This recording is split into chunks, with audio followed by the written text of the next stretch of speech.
Hola a todos, bienvenidos a esta clase de farmacología. Yo soy Luis Cabeza, soy internista y os voy a contar un poquito los aspectos más importantes de la asignatura de farmacología.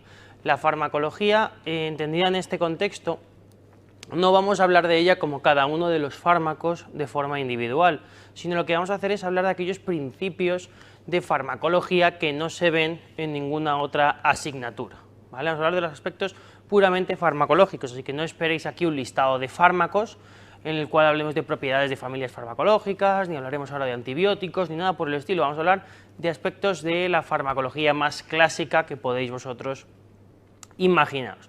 Yo sé que esto es un tema que no os parece particularmente entretenido, pero vamos a intentar sacarle la mayor rentabilidad. Vamos a estar aproximadamente entre 1 hora y media, 2 horas juntos para hablar de este tema, que me parece que si somos capaces de optimizar el estudio y centrarnos en lo realmente importante y lo que ha aparecido en el MIR, seguramente nos sea más que suficiente para enfrentarnos a las posibles preguntas que nos aparezcan en el examen. Bien, todos sabemos que existen grandísimos tratados de farmacología, muy grandes, muy voluminosos, que tienen una cantidad ingente de páginas, más de 1000 páginas cada uno de estos 3 libros que os pongo aquí, que seguro que algunos os suenan de haber estudiado por ellos en la facultad. Pues bien, nuestro trabajo, la idea que tenemos es intentar resumir las bases de todo esto en un periodo muy corto de tiempo, ¿vale? Así que espero, con esto os digo, que entendáis que no vamos a ir al más mínimo detalle de todos los aspectos, porque eso sería absolutamente imposible.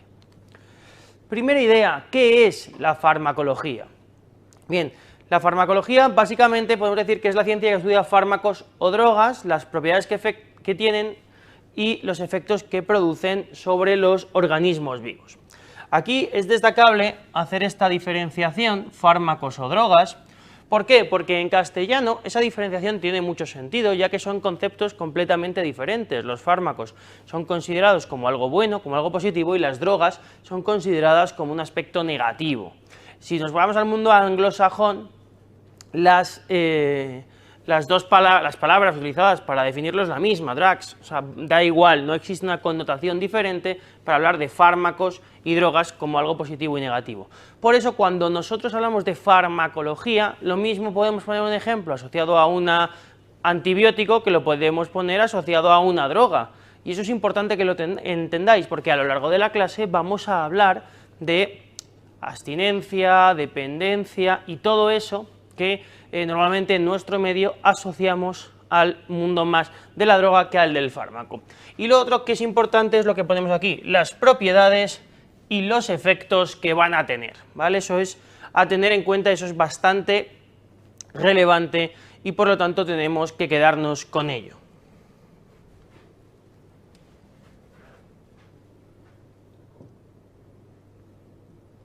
Bien, vale, pues por lo tanto tenemos que hacer una primera diferenciación, basándonos en esto, y esa primera diferenciación es la diferenciación de fármaco y medicamento. Esta es la gran diferencia que tenemos que tener todos nosotros. Fármaco y medicamento es la gran diferencia que nosotros tenemos que tener. Medicamento versus fármaco. ¿Por qué? Porque muchas veces, y tú eres médico y no puedes hacer ese error, la gente no dice indistintamente ambas palabras, fármaco y medicamento, cuando lo que tienes que entender es que fármaco implica el aspecto puramente de manejo, el aspecto únicamente de tratamiento, de prevención o de diagnóstico. Sin embargo, el medicamento incluye otro componente que es el excipiente. ¿Qué es esto del excipiente? El excipiente es una sustancia usada para incorporar al principio activo de forma inactiva. Es decir, el excipiente, ¿qué es lo que hace? El excipiente es el que da sabor, a lo mejor a estos medicamentos que todos conocemos con sabor a naranja, con sabor a fresa, recubierto con no sé qué, película protectora. Todo eso es el excipiente, eso no vale para el fármaco a nivel propiamente dicho. No va a hacer que el fármaco trabaje mejor o trabaje peor. Lo que hace es que a lo mejor la tolerancia al medicamento sea mejor, sea peor o pueda proteger en determinadas situaciones. El fármaco, sin embargo, tiene los 3 aspectos que hemos dicho: prevenir, diagnosticar y tratar. Y ahí os pongo un ejemplo de cada uno de ellos. Ejemplo clásico de prevenir, las vacunas, ¿no? Es un ejemplo muy clásico y ahora con el coronavirus bastante de moda, ¿no? Segundo, diagnosticar, ejemplo clásico, los contrastes yodados. Cuando tú vas a hacerte una prueba tipo un TAC, o vas a hacerte una gammagrafía, o vas a hacerte algunas resonancias, o vas a hacer cualquier prueba que requiera contraste, pues evidentemente eso no deja de ser un fármaco. Y por último, lo más habitual, lo que siempre tenemos en la cabeza, los fármacos utilizados para el tratamiento de patologías. Ejemplo clásico que os he puesto ahí, por ejemplo, el antibiótico. Por lo tanto, fármaco, excipiente, medicamento, hay que tener muy en cuenta esta diferenciación. Y aquí os pongo un ejemplo, ¿vale? Esto es una cápsula tipiquísima, esta cápsula roja es la cápsula típica del nolotil, que seguro que todo el que lo haya visto en casa sabe que es de esta manera, y los pacientes se lo cuentan de esa manera, me tomo el que es como una cápsula roja. Bueno, pues vale, a veces vale el excipiente hasta para reconocer el fármaco, pero eso los pacientes no os fiéis, porque la mayor parte de ellos os dirán, yo es que me tomo la de la tensión, la pequeñita blanca, y la que es así como alargada. Bueno, pues con eso tú no vas a saber mucho, ¿por qué? Porque esos son los excipientes. ¿Pero para qué vale este excipiente? Para que esa cápsula recubra el fármaco y conseguir, por ejemplo, que no produzca daño a nivel renal, a nivel gástrico, no produzca daño a nivel esofágico, donde sea, ¿vale? Muy bien.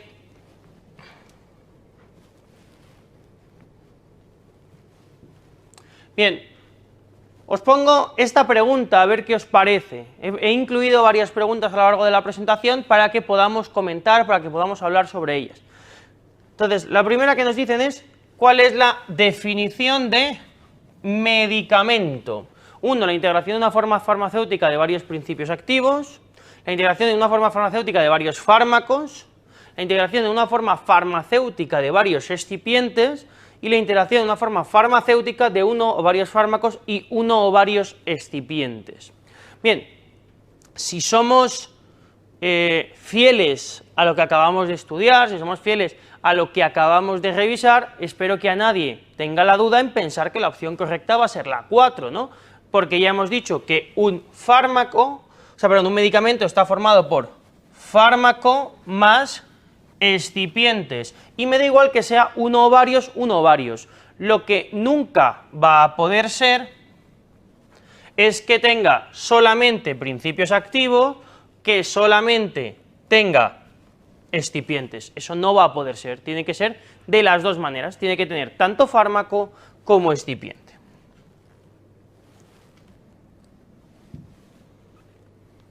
Vale, otra pregunta más. Respecto a la celulosa microcristalina empleada en la constitución de las diferentes formas farmacéuticas, ejemplo comprimidos, cápsulas, señale la respuesta correcta. Bien, esta pregunta ya te asusta. ¿Por qué? Porque tú lees en el MIR celulosa microcristalina y ya te entra como un sudor frío, así de entrada, ¿vale? Te va a entrar un pequeño sudor frío. Luego aquí es verdad que te aclaran que es, bueno, para hacer comprimidos, cápsulas, y más o menos puedes sacar el contexto. Pero bueno, vamos a ver, se trata de un principio activo con acción antidiabética, presenta un bajo poder aglutinante, presenta nula absorción intestinal, propiedad idónea para su uso como excipiente, o presenta sabor intenso, propiedad que aumenta la adherencia terapéutica en los ancianos. ¿Qué respuesta es correcta? A ver, es bastante evidente que espero que todos de entrada la 1 me la hayáis descartado. ¿Se trata de un principio activo? No, la celulosa microcristalina no es el principio activo, el principio activo es lo que ya hemos dicho, lo que va a llevar a cabo la función. ¿Cuál creemos que es esta? Pues si nos vamos a la respuesta, nos vamos a ir a la 4. ¿Por qué? Porque uno de los aspectos que decíamos que iba a tener que ver con los excipientes, que básicamente es lo que te estamos preguntando aquí, era favorecer mediante el sabor o mediante la textura o mediante otras formas que mejore en este caso la adherencia. ¿Cómo mejora la adherencia? Pues si yo te pongo un sabor a fresa, un sabor a naranja, pues a lo mejor consigo que el fármaco se lo tome o el abuelo, se lo tome el niño, que en otros contextos a lo mejor no se toma la medicación. Si os dais cuenta, la mayor parte de los medicamentos saborizados, que utilizamos, son o para niños o para personas muy mayores, por estos motivos, para mejorar la adherencia terapéutica. No es porque a la industria farmacéutica le guste hacer medicamentos de sabores, sino es para mejorar la adherencia, ya que eso se ha visto que funciona bastante bien. Joder, macho. Perfecto. Muy bien, pues vamos ahora a hablar de las acciones farmacológicas. ¿Qué es esto de las acciones farmacológicas? Es el conjunto de efectos, ¿vale?, que van a aparecer en el organismo al administrar un fármaco. Bien, esto es bastante sencillo. Es fácil entender que las acciones farmacológicas son los efectos que vamos a producir. Vamos a ir un poquito más en detalle y vamos a hablar de cada uno de ellos. Aquí tenemos diferentes efectos y lo primero que tenemos que hacer es ser capaces de diferenciar muy bien las tres definiciones, los tres conceptos que os presentamos aquí: eficaz, efectivo y eficiente. ¿Cómo me acuerdo yo de estas tres definiciones, que probablemente os las hayan repetido en vuestra vida, pero nunca está de más insistir sobre ellas, porque la mayor parte de la gente lo sigue haciendo mal? ¿Qué quiere decir eficaz? Eficaz es igual a matraz, como veis ahí. Eficaz matraz en condiciones ideales de laboratorio. Algo es eficaz si funciona en el laboratorio. Oye, ¿y algo que es efectivo? ¿Qué quiere decir? Pues es algo que funciona en el vivo. Efectivo en el vivo. En la práctica clínica diaria, en nuestro día a día. Hay algo que puede funcionar muy bien en el laboratorio, pero tú luego lo pones a la gente y no le va bien. Por el motivo que sea, por los efectos secundarios, por la tolerancia, por lo que sea. Hay cosas eficaces que no son efectivas. Bueno, pues hay que saberlo. Y después tenemos la tercera pata de este banco, que es el concepto de eficiente. Eficiente es igual a dinerito. Eficiente le gusta al gerente, que es el que maneja el dinero en el hospital. Lo eficiente le gusta al gerente. ¿Eficiente qué nos quiere decir? Que con poco gasto consigo muchos beneficios para mis pacientes. ¿De acuerdo? Por lo tanto, cuidado a la hora de valorar estos tres conceptos: eficaz, eficiente y efectivo, porque cada uno nos habla de una situación. Eficaz, matraz, laboratorio; eficiente, le gusta al gerente; y efectivo, funciona en el vivo. Y después aquí estamos con el concepto de efectos indeseables. ¿Qué pasa con estos efectos indeseables? Que es toda reacción nociva o no deseada. Primera idea, importantísima, pero bajo unas circunstancias y una condición importante. Efecto indeseable es con la dosis habitual, ¿vale? Es decir, utilizando el fármaco en la dosis adecuada, no utilizando el fármaco en dosis en las que no son las recomendables. Eso no se considera un efecto indeseable, ¿de acuerdo? O sea, es una presencia de una reacción nociva o indeseable cuando yo utilizo el fármaco en una situación normal, en una situación habitual, en la que esperaría utilizar esa dosis, ¿vale? Por lo tanto, idea muy interesante. Bien, ¿qué tipo de reacciones adversas voy a tener? Pues tengo dos tipos: las reacciones adversas tipo A y las reacciones adversas tipo B. Vamos a hablar de cada una de ellas para conseguir que sean lo más fácilmente entendibles para todos. Empiezo por las tipo A. Son dosis dependientes, ¿vale? Están relacionadas con la acción del fármaco, es decir, que es un efecto razonablemente esperable, que no te sorprende. Tercero, las puedo predecir. Son muy frecuentes y, por suerte, son leves en la mayor parte de los casos. Tratamiento: disminuir la dosis. Y ahí os pongo un par de ejemplos bastante evidentes. Por ejemplo, si uso espironolactona, una reacción tipo A sería la hiperpotasemia. ¿Por qué? Porque la espironolactona es un fármaco que pertenece al grupo de los ahorradores de potasio.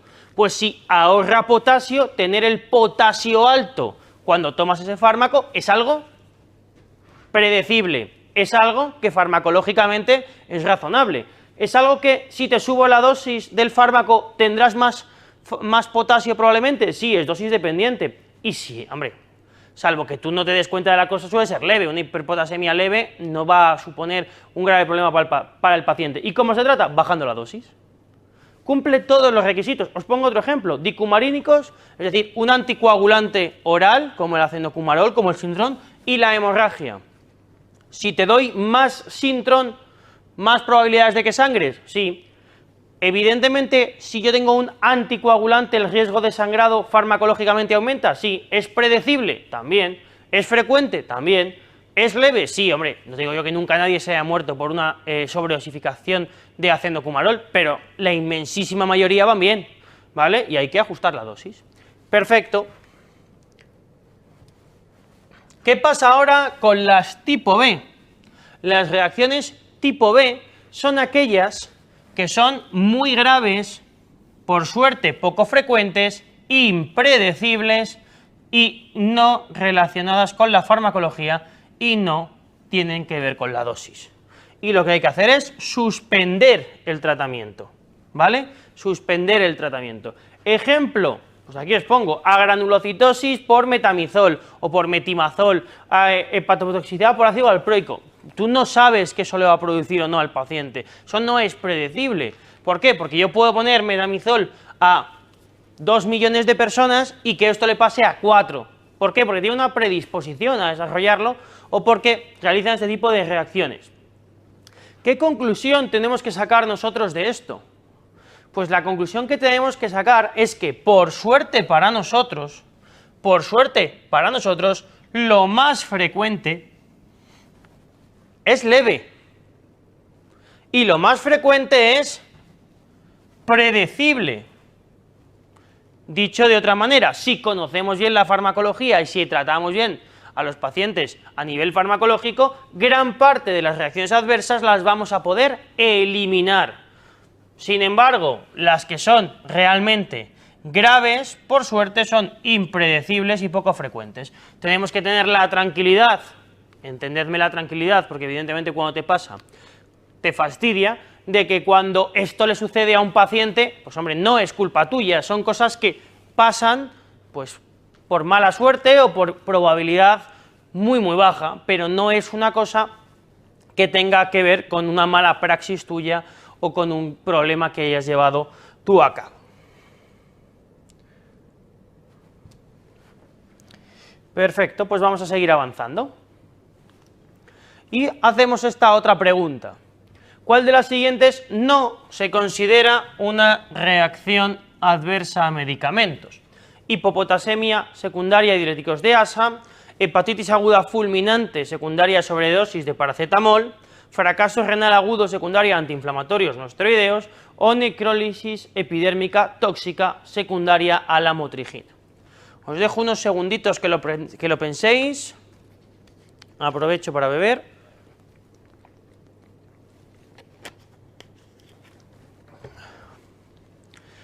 Evidentemente la opción es la 2. ¿Por qué? Por un concepto que no se os puede olvidar, por esto. Por el concepto de sobredosis. ¿Qué dijimos hace un poquito? Que las reacciones adversas a medicamentos, ¿cómo se definían? Por un efecto nocivo o no deseado, dando el fármaco en las dosis habituales. Por lo tanto, si tú tienes una sobredosis, como te pone ahí, y me da igual que sea de paracetamol o del fármaco que sea, solo vale cuando el fármaco está tomándose a las dosis habituales. Si lo estás sobredosificando, eso está fuera de las reacciones adversas a medicamentos. Es una intoxicación que se maneja de otra manera.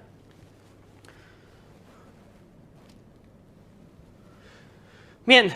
Efectos adversos. ¿Por qué voy a tener yo efectos adversos? ¿Qué causas tengo? Pues tengo básicamente dos, las causas farmacológicas y las causas orgánicas. Las causas orgánicas son la hipersensibilidad y la idiosincrasia. Hablaremos ahora detalladamente de ellas. Y las causas farmacológicas son la teratogenicidad, que tiene que ver con malformaciones fetales, la carcinogénesis, el desarrollo de patología tumoral o oncológica, y la farmacodependencia y tolerancia, que nos pararemos un poquito más a hablar de ellas porque tienen mucho interés farmacológico y por lo tanto pueden resultar o pueden generar dudas y veremos cómo lo manejamos. Bien, empezamos hablando de la teratogenicidad. La teratogenicidad como ya hemos avanzado hace un momento, es producir alteraciones embrionarias o la muerte del feto. Para eso, la FDA, ¿vale? La FDA, que es la Agencia Americana del Medicamento, ¿vale? Ha decidido establecer, o ha establecido, no es que lo haya decidido, pero bueno, ha establecido una serie de categorías farmacológicas que, como veis, van desde la A, B, C, D y la X.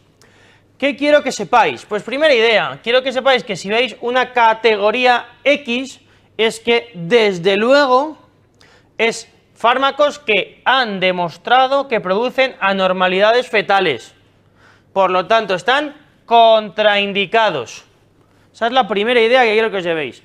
Categoría X, contraindicados. Categoría A, estudios no han demostrado un riesgo aumentado de anormalidades fetales. Esos son los dos extremos, ¿vale? El A, hay estudios que no han demostrado nada, y el X, hay estudios que han demostrado teratogenicidad franca y están contraindicados esos fármacos. Luego, ¿qué tenemos? Luego tenemos un amplio abanico de situaciones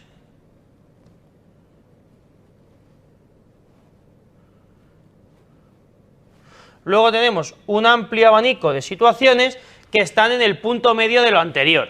Evidentemente, es mejor un fármaco B que un fármaco C, y un fármaco C es mejor que un fármaco D. Pues cuanto más subes en el escalón, más probabilidades hay de que sea seguro, eso es obvio.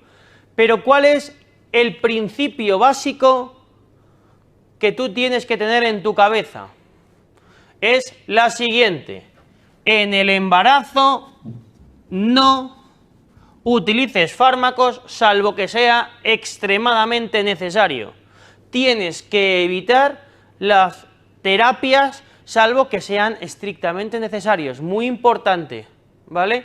Cuanto menos tratéis a una paciente embarazada farmacológicamente, mejor. Es que los tipo A no han demostrado ninguna cosa. Vale, pues si puedo elegir entre un tipo A o nada, mejor nada. ¿Vale? Evidentemente, esto partiendo sobre el principio de que tú tienes que, sobre todo, tratar ante una situación grave a la madre antes que al feto, ¿vale? Eso ya lo sabéis por bioética, pero evidentemente si puedo evitar algún tipo de tratamiento, lo voy a evitar.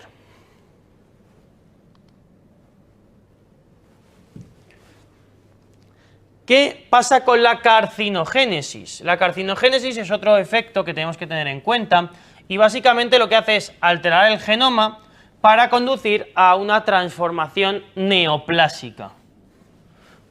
Ejemplos de algunas sustancias, pues por ejemplo, fármacos que se están utilizando a nivel biológico contra determinadas dianas, se está estudiando si pueden favorecer y que alteran el control del ciclo celular, se puede ver que produzcan este tipo de efectos adversos.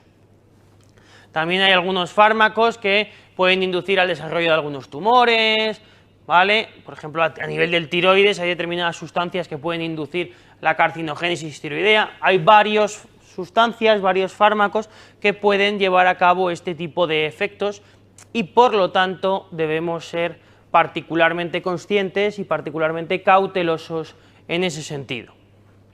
Más cosas que tenemos que tener muy en cuenta. El concepto de tolerancia y de dependencia.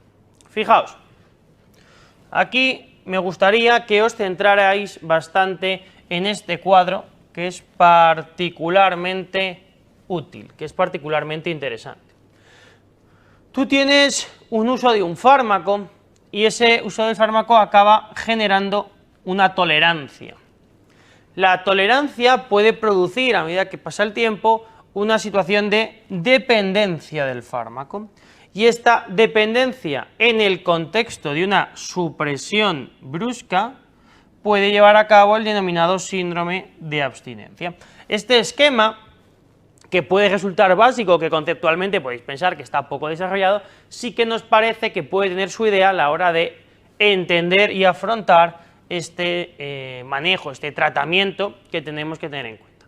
Pues bien, vamos a pensar, La tolerancia, ¿qué hemos dicho que era? Es la necesidad de aumentar la dosis para obtener el mismo efecto, ¿vale? Esto tú ya lo has comprobado. No hace falta hablar de farmacología para acordarte de esto, ¿no?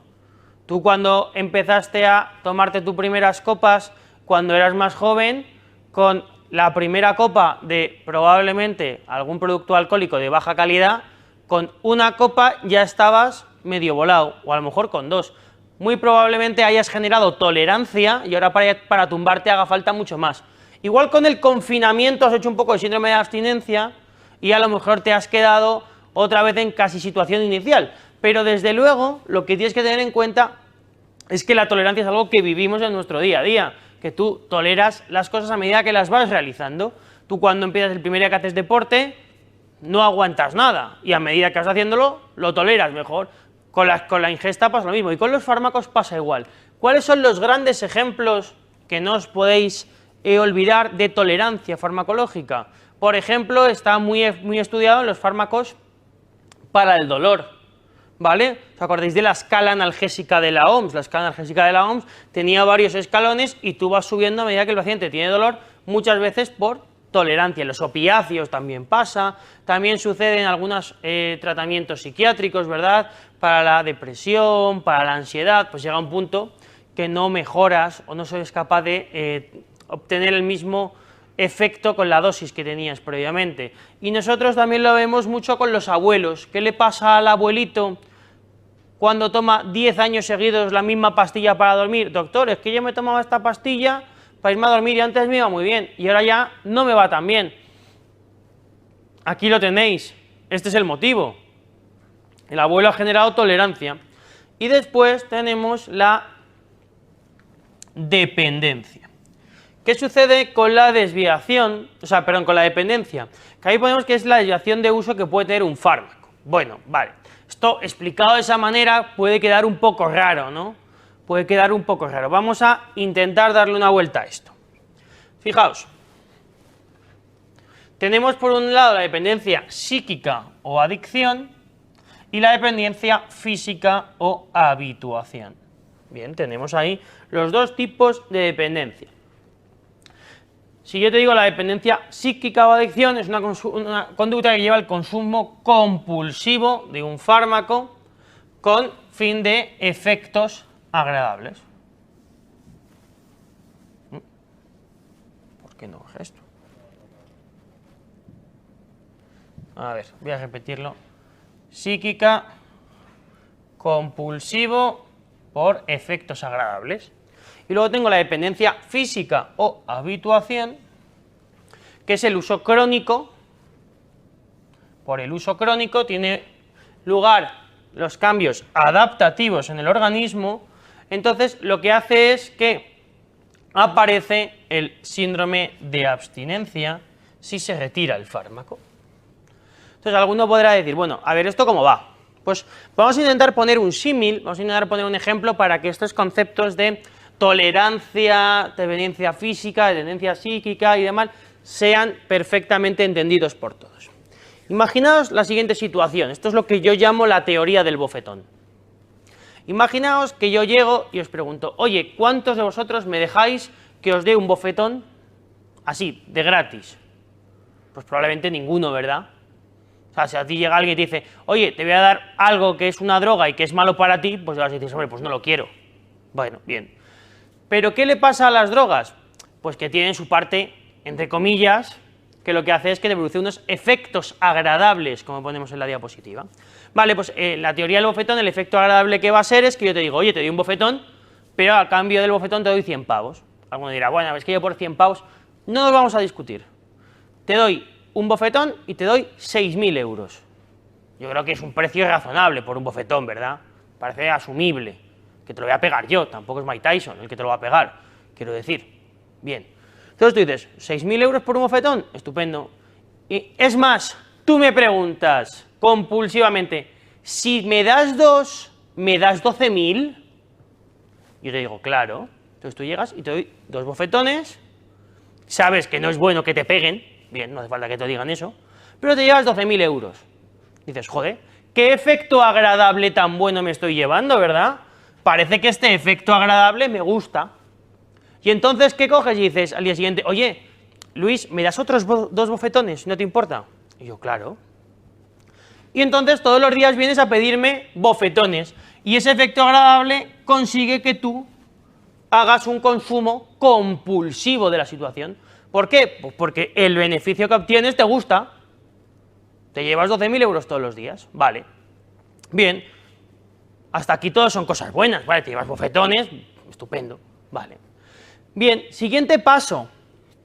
Tú empiezas a generar tolerancia al fármaco en la vida real. ¿Qué pasaría en la teoría de los bofetones? Pues que llegaras un día y te digo, oye, mira, es que el mercado de los bofetones ha variado el precio. Entonces, ahora ya el bofetón no son 6.000 euros, sino que son 3.000 euros por un bofetón. Y tú dices, mierda, no tendría que haberme comprado el último Ferrari, ya con 2 tenía bastantes. Bueno, tengo que pagarlo. Pues en lugar de 2 bofetones, dame 4. Y con los 4, aumentando la dosis, sigo consiguiendo el efecto agradable y sigo consumiéndolo compulsivamente. Pero ¿qué pasa? Que estás generando tolerancia a esa situación. ¿Vale? Lo que contábamos de los fármacos. Siguiente paso. Llega un punto que la cotización del bofetón baja, baja, baja, baja, hasta que ya llega un día en el que yo te digo, oye, que es cuando pasamos a la dependencia física o habituación. Llega un día en el que te digo, mira, 2 opciones. O te pego los bofetones que te estaba pegando, o te doy con un bate de béisbol. ¿Qué prefieres? Entonces tú dices, hombre, entre un bofetón o un bate de béisbol, prefiero el bofetón, ¿no? Entonces, ¿por qué consumes la sustancia? ¿Por el efecto agradable o por evitar el síndrome de abstinencia, que sería el bofetón, si te lo retiro? Has pasado de dependencia psíquica, consumo para conseguir algo agradable, a dependencia física, consumo para evitar algo nocivo. ¿Qué es lo que pasa? Ya no consumes porque te vayas a comprar otro Ferrari o te vas a hacer unas vacaciones de puta madre, no. Ahora consumes porque si no te llevas el bofetón, te llevas una leche con un bate de béisbol, que es mucho peor. ¿Entendido? Así que estás ahora mismo con 16 o con 12 bofetones todos los días para evitar 12 golpes con palos de béisbol. Tú imagínate que eres una persona responsable, y decides meterte en una clínica de desintoxicación de bofetones. Te metes en la clínica de desintoxicación de bofetones, tú la cara la tienes hecha un asco, claro, a 12 bofetones diarios estás hecho un asco, tienes la cara hecha un cuadro. Entonces, en la clínica de desintoxicación de bofetones, ¿qué hacen? Pues te dan bofetones más suavecitos, te van dando caricias en la cara, ¿no? Entonces tú poco a poco te van deshabituando y van evitando este síndrome de abstinencia que tú tenías. Muy bien. Perfecto. Hasta que llega un momento en el que tú ya, parece que tu cara ha vuelto a la normalidad, ya no requieres tantos bofetones, ya no estás así. Es decir, podríamos decir que ya estás deshabituado, ¿vale? Has conseguido deshabituarte. Genial, pues tú una vez deshabituado, ya estás fuera del círculo, eso no te excluye de nada. Entonces, llego yo, que soy un cabroncete, y te digo, oye, ¿quieres 12.000 euros por 2 bofetones? Y tú, que eres medio lerdo, dices, joder, 6.000 euros el bofetón, de locos. ¿Cuántos bofetones me dieron a mí la última vez cuando estaba aquí? 12, ¿no? Estábamos por 12 más o menos. Muy bien, y entonces coges y le dices al tío, pues ponme 12, que es lo que yo me tomaba antes, que son los bofetones que yo me ponía antes. ¿Y cómo tienes tú la carita ahora? Porque cuando te tomabas 12 habías desarrollado una tolerancia de narices, ahora esa tolerancia la has perdido. Te tomas los 12 y ¿qué tienes? Sobredosis. Causa frecuentísima de sobredosis, ¿dónde la vamos a ver? Pacientes que después de estar consumiendo crónicamente un fármaco o una droga, la dejan de consumir, la dejan de tomar, se deshabitúan, pero cuando vuelven a tomarla en las dosis previas, no en las dosis iniciales. Y eso produce produce sobredosis brutales. ¿Entendéis esto? ¿Entendéis esta idea? ¿Entendéis este concepto? Toda esta teoría del bofetón.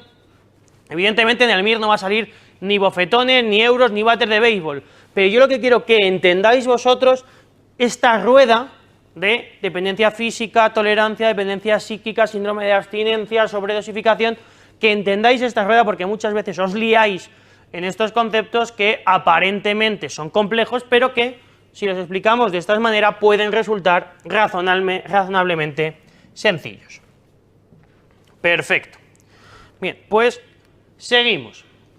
Y lo hacemos con esta pregunta. Un paciente oncológico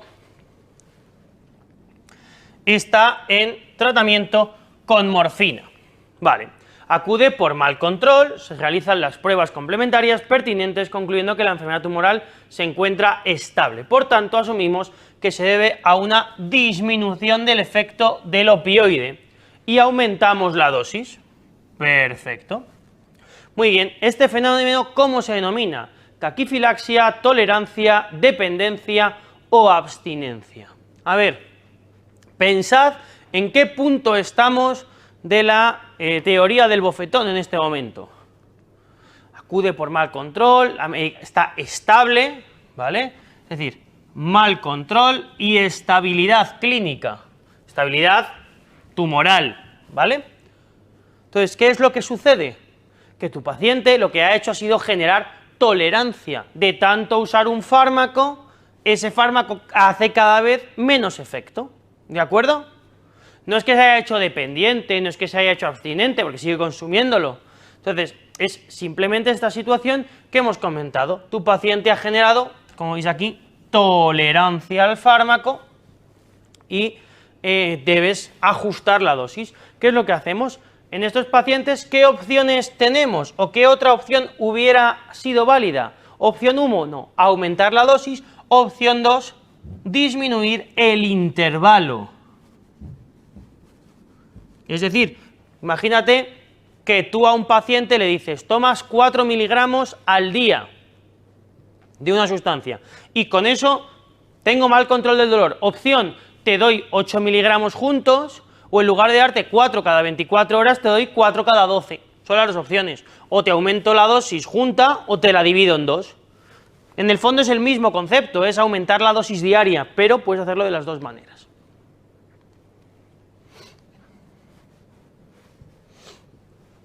Más situaciones a las que nos podemos enfrentar. Tenemos la idiosincrasia.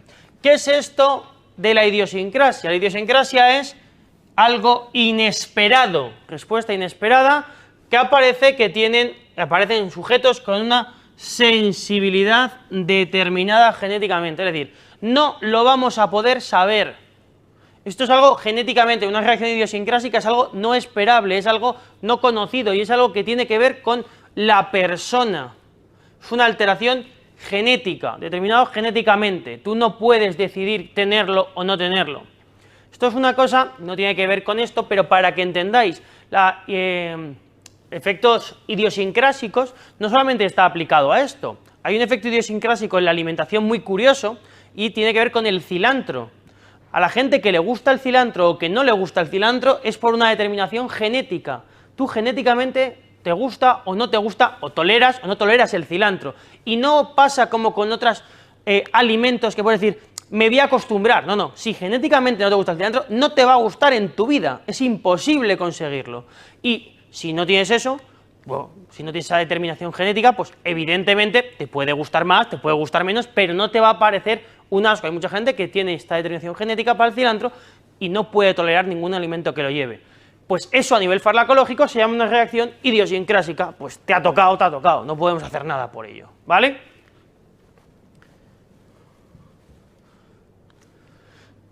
Algo también muy habitual a lo que nos estamos enfrentando en nuestro día a día, las situaciones de alergia o hipersensibilidad. Esto todo el mundo lo tiene en la cabeza. Esto es una respuesta inmune exagerada que parece con, cuidado, algún componente. Y esto es muy importante, que tú seas alérgico o tengas una reacción alérgica, igual no tiene que ver con el fármaco, puede tener que ver con el excipiente también, y eso es importante tenerlo en cuenta, ¿vale? Es decir, con algún componente del fármaco reconocido por el organismo como antígeno. Tú lo reconoces como antígeno. ¿Qué tienes que saber? Que son imprevisibles, ¿vale? Y no tienen que ver con la dosis. No tiene que ver con la dosis que hagas hipersensibilidad o alergia. Sí tiene que ver con la dosis el grado de hipersensibilidad o alergia. Me explico. Y vamos a hacerlo muy fácil para que lo entendáis primero con alimentos. Si yo soy alérgico al cacahuete y me como un cacahuete, tendré una reacción alérgica chiquitita. Ahora bien, si yo siendo alérgico al cacahuete me como 1 kilo de cacahuetes, ¿cómo me voy a poner? Pues evidentemente peor, ¿vale? Hay más riesgo de anafilaxia grave. Lo mismo pasa con los fármacos. Evidentemente, si alguien es alérgico a elegir el fármaco que vosotros queráis. Voy a poner uno bastante fácil de entender. Al ácido acetil salicílico y se toma un adiro puntual, 100 miligramos, ¿va a hacer una reacción de hipersensibilidad? Claro que sí. Ahora, si se toma 4 aspirinas, que cada una de ellas tiene 500 miligramos, pues hombre, hará más reacción, ¿no? Hará más reacción. Y también es importante una exposición previa al fármaco. La primera vez que entras en contacto con el fármaco no vas a producir el efecto indeseado, no vas a producir la alergia, no vas a producir la hipersensibilidad, porque tu organismo nunca ha estado en contacto. A medida que ya estás en contacto otra vez con el medicamento, ya vas a poder llevarlo a cabo. Aquí os mostramos, por ejemplo, una imagen de cómo se realizan las pruebas, las diferentes pruebas test de tolerancia o test de hipersensibilidad realizadas normalmente en las consultas de alergia para que los valoréis, para que seáis perfectamente conscientes de cómo son estas reacciones. Y esto es lo que os decía. Cuando yo tengo una situación de alergia o hipersensibilidad, puedo tener alteraciones locales o puedo tener alteraciones generalizadas, evidentemente. No es lo mismo ni es igual de grave una cosa que otra. Las locales suelen tener todas un carácter leve. ¿Y de por qué se van a definir? Generalmente por urticaria, angioedema, un leve broncoespasmo, una vasculitis leucocitoclástica, algo razonablemente leve que tampoco vaya a condicionar el estado vital de tu paciente. Sin embargo, ¿qué pasa con las generalizadas? Las generalizadas, primera idea, aparecen muy poco después de la administración. Tenemos poco margen, o sea, una grave va a aparecer muy rápido. Segunda idea, fijaos, aunque pueden producir angioedema, broncoespasmo, pero suelen producir hipotensión, muy importante, broncoespasmo severo y pueden llegar a la situación de shock anafiláctico. El shock anafiláctico es la expresión más extrema que nos podemos encontrar en nuestros pacientes. Debéis tener claro que dentro de las lesiones, pues lo más habitual, ¿qué va a ser? Lo más habitual, por suerte, suelen ser las locales en frecuencia. Y aquí, por ejemplo, podemos encontrarnos el eritema fijo medicamentoso, que es una lesión cutánea asociada al uso de determinados fármacos. Ahora, ¿cuál me tiene que preocupar a mí? Pues a mí me tiene que preocupar muy mucho el shock anafiláctico y las reacciones hipersensibilidad o alérgicas generalizadas, porque son las que van a condicionar mayoritariamente el pronóstico de tu paciente en ese contexto.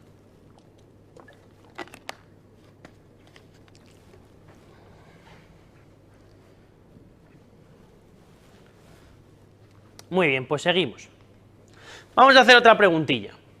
En un paciente que sufre una reacción de hipersensibilidad inmediata, ¿vale?, que tiene un angioedema, ¿vale?, con metamizol, ¿cuál de los siguientes fármacos estaría contraindicado?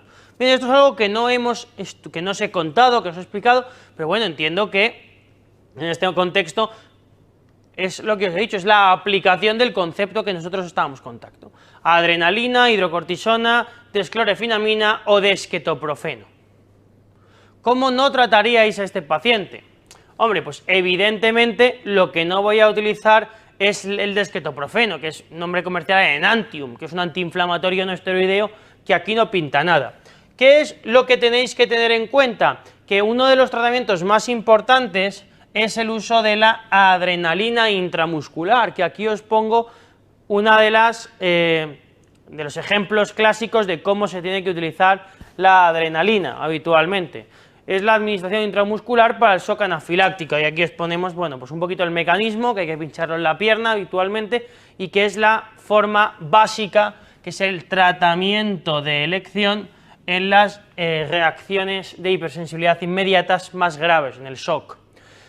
¿Qué pasa? Que bueno, que tanto la hidrocortisona como la desclorfenamina, pues bueno, pueden ser utilizados, los corticoides ya sabéis que en general se utilizan, y esto, bueno, pues es un antihistamínico que también puede tener su papel, así que no vamos a negar que la 2 y la 3 puedan tener que ver, desde luego la 1 es la más utilizada en el shock anafiláctico, pero el desquetoprofeno aquí no va a pintar absolutamente nada, no tiene ningún tipo de cabida en este contexto.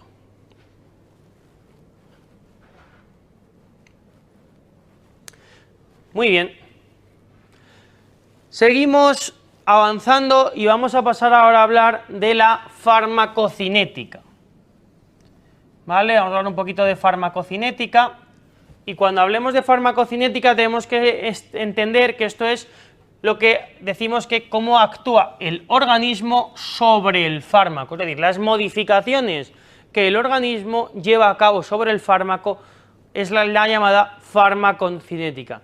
¿Y para qué nos vale el texto de la farmacocinética? Pues sobre todo nos vale para conocer la dosis y los intervalos. Esta es la gran utilidad que nosotros le vamos a encontrar a la farmacocinética, conocer la dosis y los intervalos de los fármacos. ¿A través de qué? De saber cuál es la liberación, la absorción, la distribución, el metabolismo y la excreción de los diferentes fármacos. Aquí os tenemos un pequeño esquema inicial para que empezáis a entender que lo primero que viene es la absorción. Esa absorción hace que el fármaco pase a la circulación sistémica, eso conlleva a una distribución por todo el torrente sanguíneo del fármaco, y de ahí un porcentaje va a llegar al lugar de acción. Ese porcentaje, cuando llega al lugar de acción, producirá, bueno, veis aquí que va a estar medida por el metabolismo, interacciones, etcétera, va a producir un efecto. Y lo que yo no sé es si ese efecto va a ser terapéutico, que es lo que yo busco, o si ese efecto va a ser tóxico o va a ser infraterapéutico. Entonces, es lo que nosotros tenemos que buscar.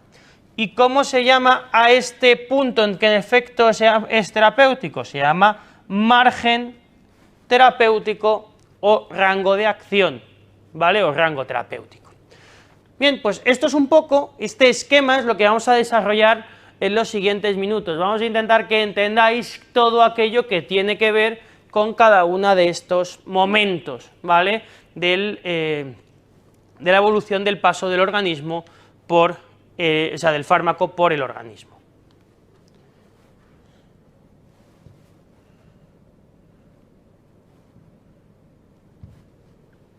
Muy bien, primera parte, la absorción. La absorción es básicamente conseguir que el fármaco penetre hasta el torrente sanguíneo. ¿Cómo lo absorbo? Existen dos tipos de fármacos, los liposolubles y los hidrosolubles. Primera idea, los liposolubles son absorbibles por vía oral. Tiene importancia que sepáis que se acumula el tejido adiposo y eso hace que tenga un tiempo de vida medio largo. Y se eliminan por vía renal, o sea, por vía biliar. ¿Qué pasa por contra con los fármacos hidrosolubles? Los fármacos hidrosolubles va a pasar con ellos que no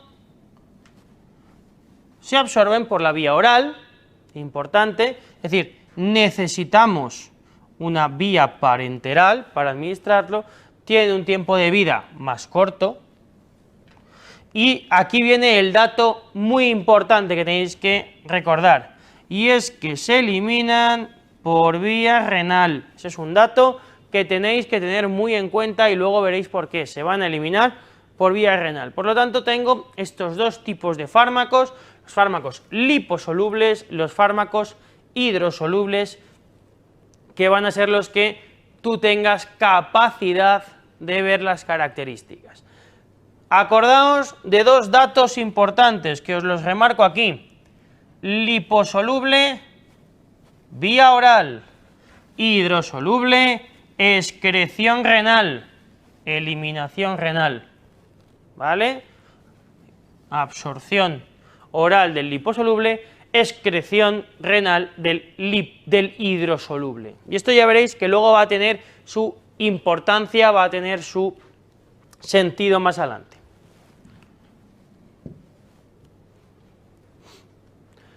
Bien, ¿qué métodos o qué vías de absorción conozco? Pues hay bastantes, aquí os pongo algunos ejemplos.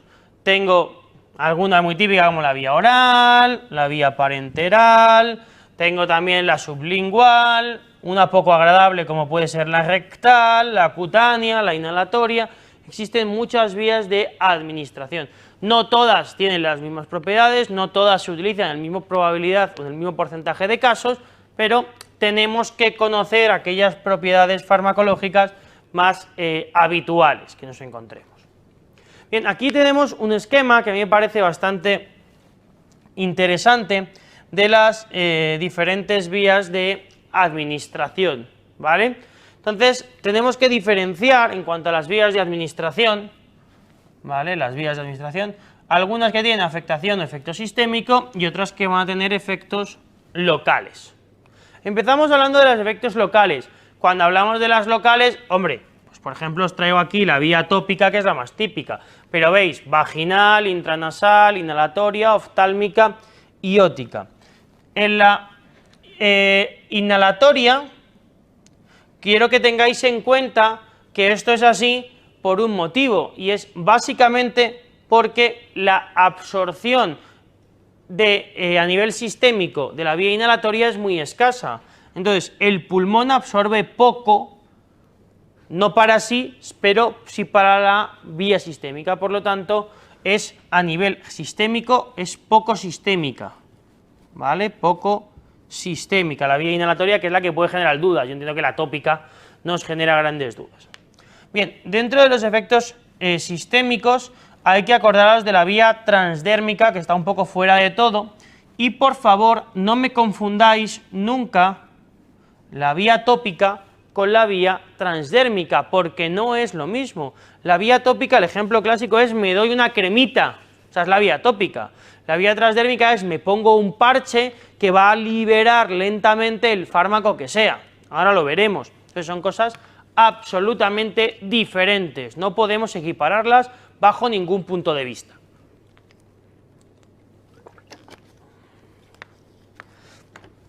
Muy bien, más cosas que nosotros tenemos. Las vías enterales, es decir, aquellas que van a utilizar el tracto digestivo, que aquí os pongo, os enseño sobre todo la más típica, que es la vía oral. Luego hay más, la rectal, la sublingual, la sonda o la ostomía, pero desde luego la vía oral es la que no se os puede olvidar jamás. Y de las vías parenterales, es decir, las directas, tengo la forma, la intravenosa. Hay más, intradérmica, subcutánea, etcétera, pero sobre todo la intravenosa es la que más nos va a influir. Perfecto, pues nada más. Vamos a seguir. Tenemos las diferentes vías y os voy a contar un poquito las ventajas y los inconvenientes de cada una de ellas. Vía oral, evidentemente, es la de elección. Tengo que buscar esta opción siempre que pueda. Cómoda, barata, es muy útil para lo domiciliario y lo crónico. Evidentemente tú alguien en casa con una vía no la vas a tener, pues es muy útil. ¿Cuáles son las pegas, los problemas que me voy a encontrar en esta vía? Hombre, pues sobre todo que requiere voluntariedad y capacidad de deglución. Es decir, tú la vía oral, por ejemplo, en un paciente demenciado que se atraganta cuando traga, pues igual no es la mejor. O en un niño de 6 meses, pues a lo mejor tampoco es fácil darle la vía oral, ¿no? Entonces tienes que buscar la voluntariedad y la capacidad. Más cosas, esta absorción irregular, presenta primer paso hepático y cuidadito con la mucosa gástrica. Eso es muy típico, ¿no? Lo de la mucosa gástrica. ¿Cuántos pacientes dicen, es que yo me tomo la Migadión y es que se me revuelve el estómago, me sienta mal, me encuentro fatal? Pues efectivamente, muy a tener en cuenta. Pasamos a las sondas o la ostomía. Y ya que estamos hablando de inconvenientes, pues vamos a ver los que tiene. El más importante es el riesgo de aspiración. Importantísimo el riesgo de aspiración. Si tú a un paciente le metes algo por la sonda, corre el riesgo de que si está tumbado, refluya y pueda broncoaspirarse. Después, que no todos valen, no todos pueden utilizarse en este contexto, ¿vale? Y también el primer paso hepático va a presentar. ¿En quién se utiliza esta vía? Pues se utiliza habitualmente en pacientes inconscientes o en pacientes que tienen una imposibilidad para la deglución, ¿vale? Imaginaos un paciente con un ictus que se ha quedado con una disfagia persistente, pues se le hace una ostomía, se le pone el agujero en el estómago y se alimenta a partir de ahí. Cuidado con una cosa, y esto ya hemos dicho aquí, que no todos los fármacos pueden administrarse. Una ostomía no es igual a meter lo que yo quiero, o sea, tú por la boca te puedes comer unas lentejas, una ostomía no puedes meterle las lentejas trituradas al paciente, ¿vale? Tienen que ser preparaciones especiales a nivel nutricional y por lo tanto también tienen que ser preparaciones farmacológicas concretas. Vamos a la vía sublingual. ¿Qué ventajas tiene? Es una vía de rápida absorción y efecto rápido, eso le da utilidad en urgencias. Y aquí os pongo ejemplos clásicos. Seguro que todos habéis oído al abuelo que decía, yo tengo aquí, que iban con una cajita los abuelos con, esta es la pastillita para debajo de la lengua por si me duele el corazón. La famosa pastillita de debajo de la lengua de los abuelos, ¿qué es? No es otra cosa que la nitroglicerina, ¿vale? La nitroglicerina es lo que llevaban los abuelos debajo, en el pastillero de, la pastillita debajo de la lengua, hijo, ¿qué más tengo? Por ejemplo, el captopril, que es un antihipertensivo, un IECA, ¿no? Estos IECA se utilizan en forma subcutánea porque son más rápidos. ¿Qué problema tiene esta vía? Hombre, pues que hay pocos medicamentos, ¿vale? Evidentemente. ¿Por qué? Porque es una vía poco cómoda. ¿Tú has visto el tamaño del paracetamol de 1 gramo, del Efenelgan, que es como una moneda de 2 euros? Tú te metes eso debajo de la lengua y pasado mañana lo sigues teniendo. Entonces, no, hay fármacos que no se pueden administrar por esta vía. Está muy limitada, es el principal problema que tiene. ¿De acuerdo? Vía rectal. Hombre, a ver, inconvenientes. Pues que no es una vía muy agradable. O sea, aunque aquí no sale la lista, yo creo que es el gran problema de la vía interrectal, que no hay mucho voluntario para elegir esa vía para el tratamiento. ¿Cuándo se utiliza bastante?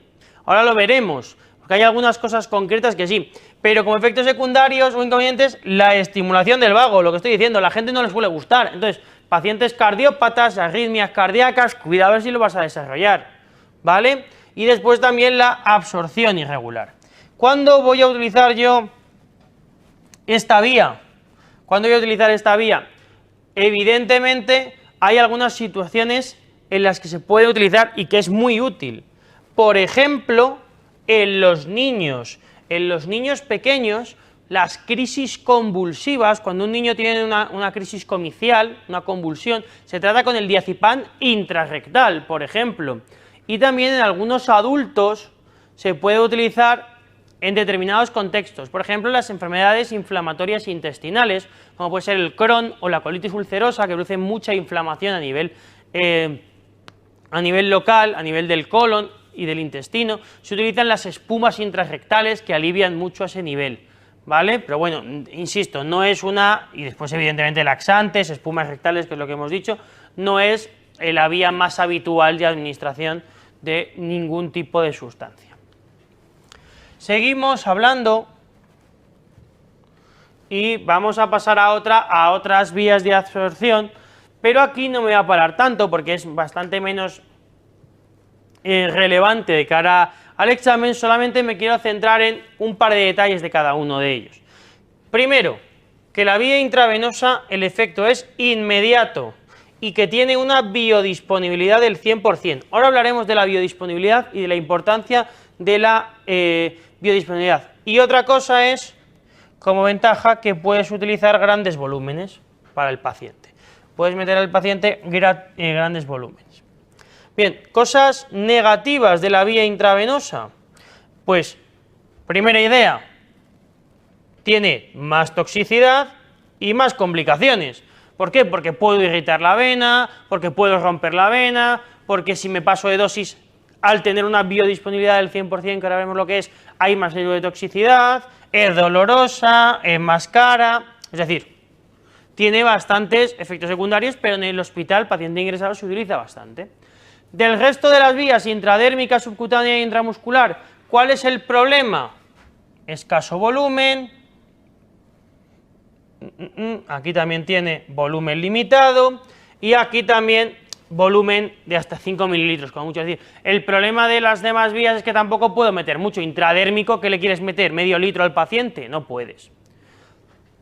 Hacer alguna reflexión extra que me parece de utilidad en la vía subcutánea.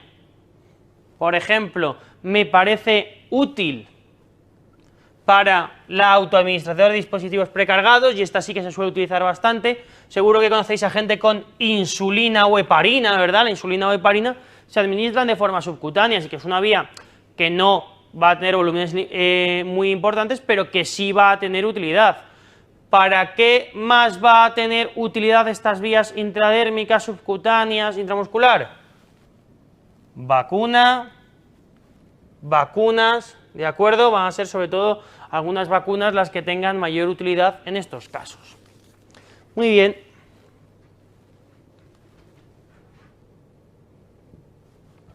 Más cosas que tenemos que tener en cuenta.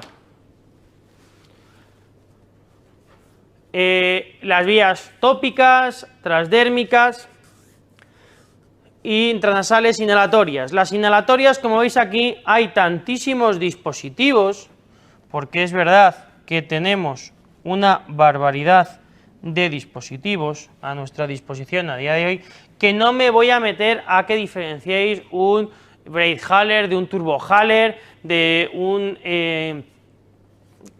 ¿cómo se llama esto? De un Respimat, o sea, me da igual. O sea, eso no os preocupéis en el MIR, que nos van a hacer diferenciar o que sepáis o no una pregunta por ese concepto, entonces nos vamos a meter ahí. Vía intranasal y vía tópica tampoco me voy a meter, pero sí que quiero comentar algunos detallitos de la vía transdérmica, porque sí que me parece que pueden ser relevantes.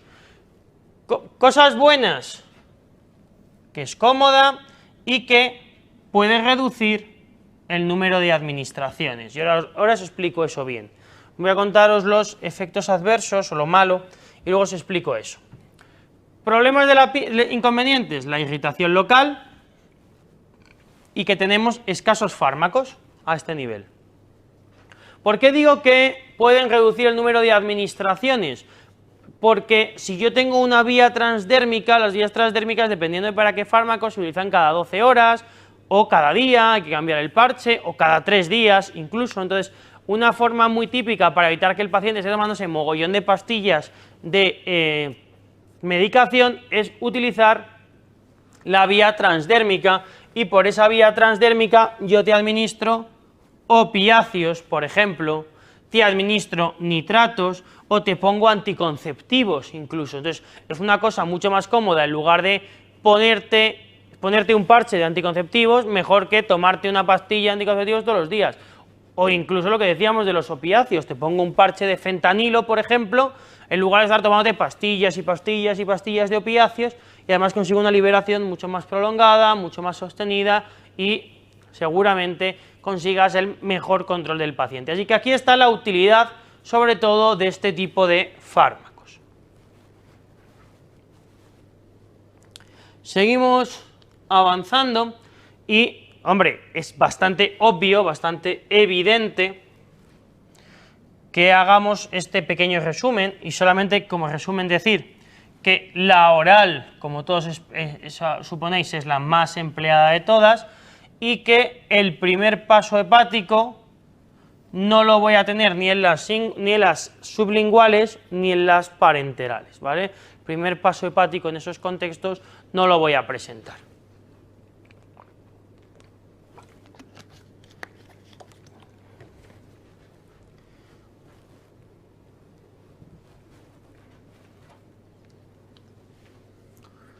Muy bien, ¿qué parámetros me van a medir la eficacia en la absorción?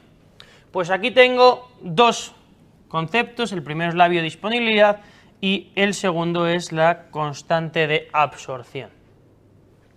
La constante de absorción es la probabilidad de absorberse por unidad de tiempo, es decir, si yo te digo que un fármaco tiene una constante de absorción del 0,3%, es que se absorbe un 30% por unidad de tiempo, por hora, ¿vale? Pues ya está, esa es una constante de absorción, cada fármaco tiene la suya. Y luego está la biodisponibilidad, que es la fracción que llega a la sangre en forma activa. Bien, es obvio que la vía intravenosa tiene una biodisponibilidad del 100%. ¿Por qué? Porque si yo te meto el fármaco por la vena, ¿cuánto te llega a la vena? Pues todo, ¿vale? La biodisponibilidad de un fármaco administrado por vía intravenosa es del 100%. Estupendo, eso es lógico, entendible. O de 1, según cómo lo quieras ver. Entonces, ¿qué pasa con la biodisponibilidad? Que hay que entender que la biodisponibilidad es variable. Y os voy a poner dos ejemplos. Primer ejemplo. Yo tengo el levofloxacino, por ejemplo, un antibiótico que es una quinolona respiratoria, mayoritariamente, como sabéis. El levofloxacino, si yo te lo administro intravenoso, te doy 500 miligramos. Y si yo te lo doy oral, te doy 500 miligramos. Y tienen igual efecto. Dicho de otra manera, ¿cuál es la biodisponibilidad del levofloxacino? A lo mejor no del 100%, pero más o menos del 100%. Dar este fármaco por vía oral o por vía intravenosa no te va a cambiar la vida, no tiene diferencias para ti. Por lo tanto, solo utilizaré la vía intravenosa cuando no pueda utilizar la oral. No tiene otra razón de ser. Porque el paciente está inconsciente, porque no va a tragar, por lo que sea. Pero no tiene sentido. Otro fármaco que te voy a poner como ejemplo, la furosemida. La furosemida, el Seguril. Bien, por vía intravenosa y por vía oral. La furosemida IV, por ejemplo, yo te pongo una ampolla que son 20 miligramos. Un comprimido oral son 40 y tiene bastante más efecto el intravenoso. Dicho de otra forma, ¿cuál es la absorción de la furosemida? Menor, la absorción de la biodisponibilidad, menos del 50%, porque necesito darte el doble de dosis vía oral que vía intravenosa y no llego a conseguir el mismo efecto. ¿Entendéis dos ejemplos? Uno de ellos de una biodisponibilidad muy alta y otro de una disponibilidad más bajita, ¿vale? No asumáis que la vía oral siempre va a tener una biodisponibilidad baja, porque depende del fármaco, ¿vale? ¿Sí? ¿Todo claro?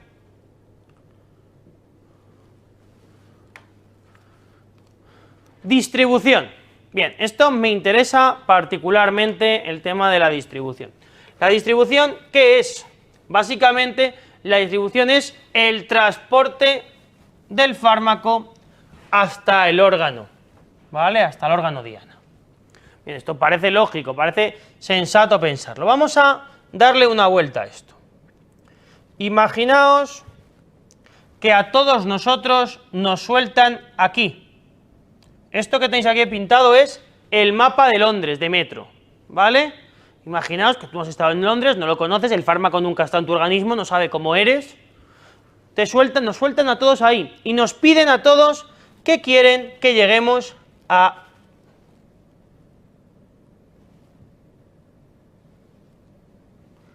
esta estación de aquí, ¿vale? Nos piden a todos que lleguemos a la estación de ahí. Bien, ¿qué va a pasar? Pues lo que va a pasar es lo siguiente, que si nos sueltan a todos y ninguno tenemos mapa de metro, ¿qué va a pasar? Pues que habrá gente que acabe aquí, habrá gente que acabe aquí, habrá gente que acabe aquí, habrá gente que llegue al sitio, otros por aquí, otros por aquí, otros por allá, otros por allá abajo. Es decir, se distribuirá el fármaco. Ese es el concepto de distribución, es el transporte del fármaco hasta el organismo diana. ¿Dónde tendríamos que ir todos? Aquí. Cuanto más específico sea un fármaco, más fácil será la distribución. Ejemplo, si yo tengo un antiinflamatorio no esteroideo, o tengo un fármaco que altera una bomba iónica, pues va a distribuirse por todo el organismo, porque tiene receptores en todo el organismo.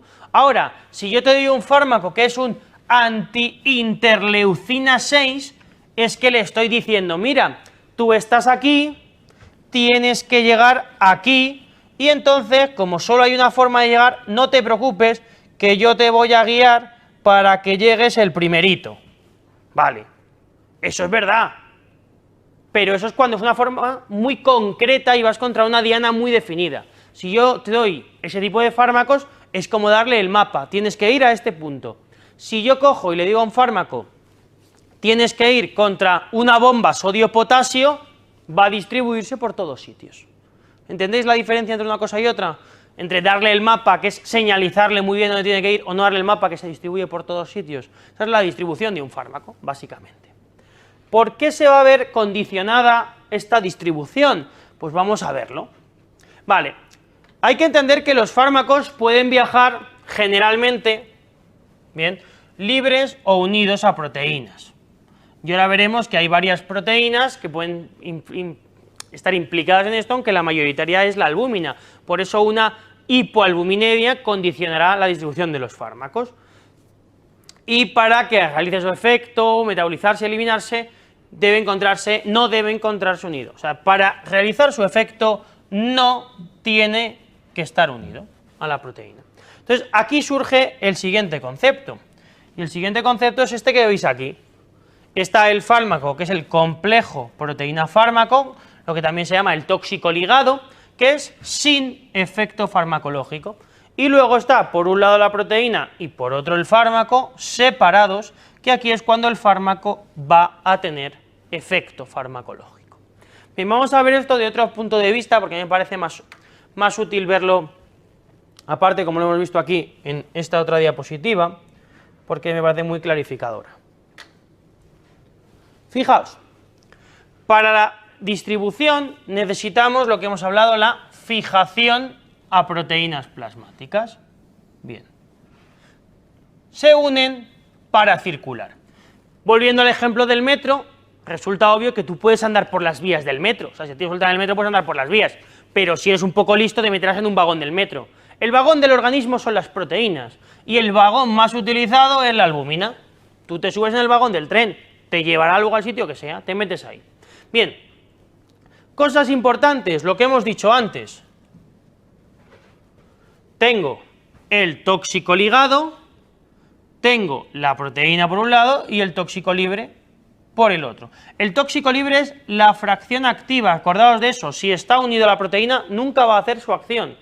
Proteínas ya hemos dicho que puede haber varias, aunque la albúmina era la importante, hay lipoproteínas específicas, glucoproteínas, etc. Y otro dato muy importante que no se os puede olvidar es este, y es que la fracción libre y la unidad de proteínas son constantes. Y aquí cuidado que hay un error muy repetido, que sean constantes no quiere decir que sea 50-50, constante puede ser 90-10, constante puede ser 83-17, me da igual, es constante. Y depende de cada fármaco. Entonces hay fármacos que están 50% unido, 50% libre. Bien, hay otros fármacos que están 80-20, me da igual. Esa proporción siempre se debe de mantener. Siempre se debe de mantener. ¿Vale? No puedes verla modificado. Y lo que ya hemos dicho, solo el fármaco libre es activo.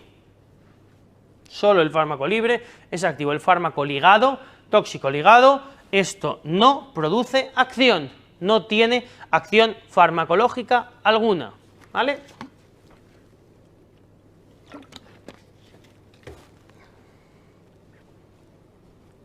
No sé para qué he hecho esto. Muy bien. ¿Qué factores van a influir?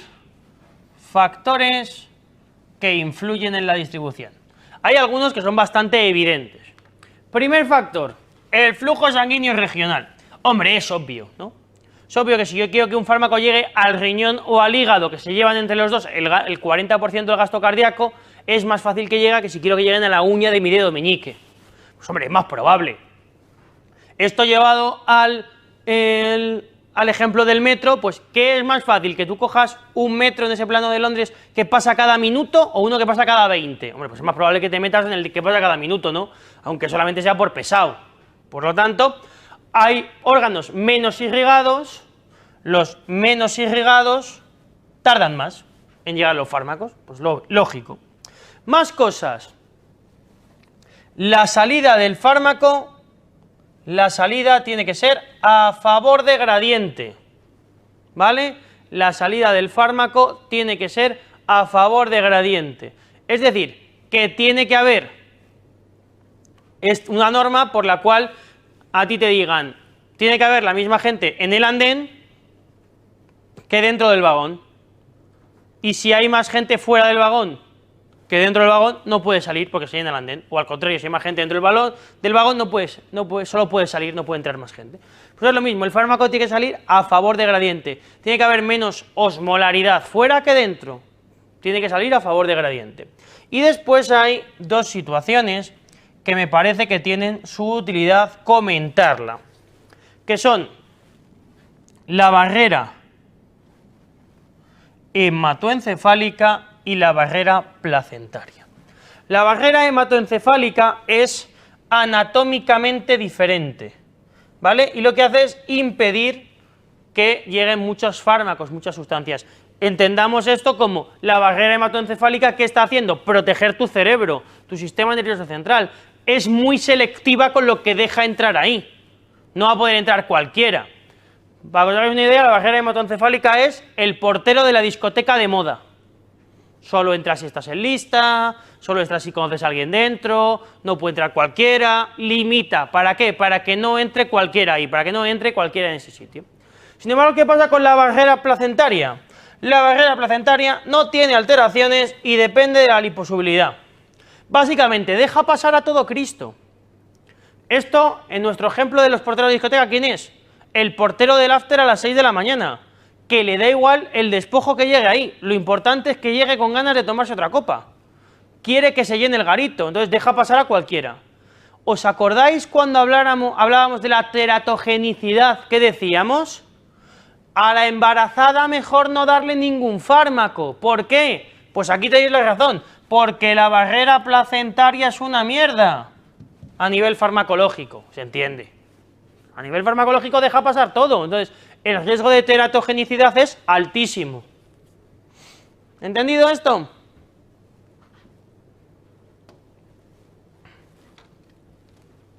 Bien, el volumen de distribución, básicamente, esto es muy sencillo, volumen de distribución es el volumen necesario para que haya una conformación, para que en los órganos haya una concentración del fármaco igual a la que hay en plasma sanguíneo. Bien, entenderéis, yo creo con esta imagen que sale aquí, que el volumen de distribución de estas cuatro personas no es el mismo, sobre todo no es el mismo entre este y este, ¿no?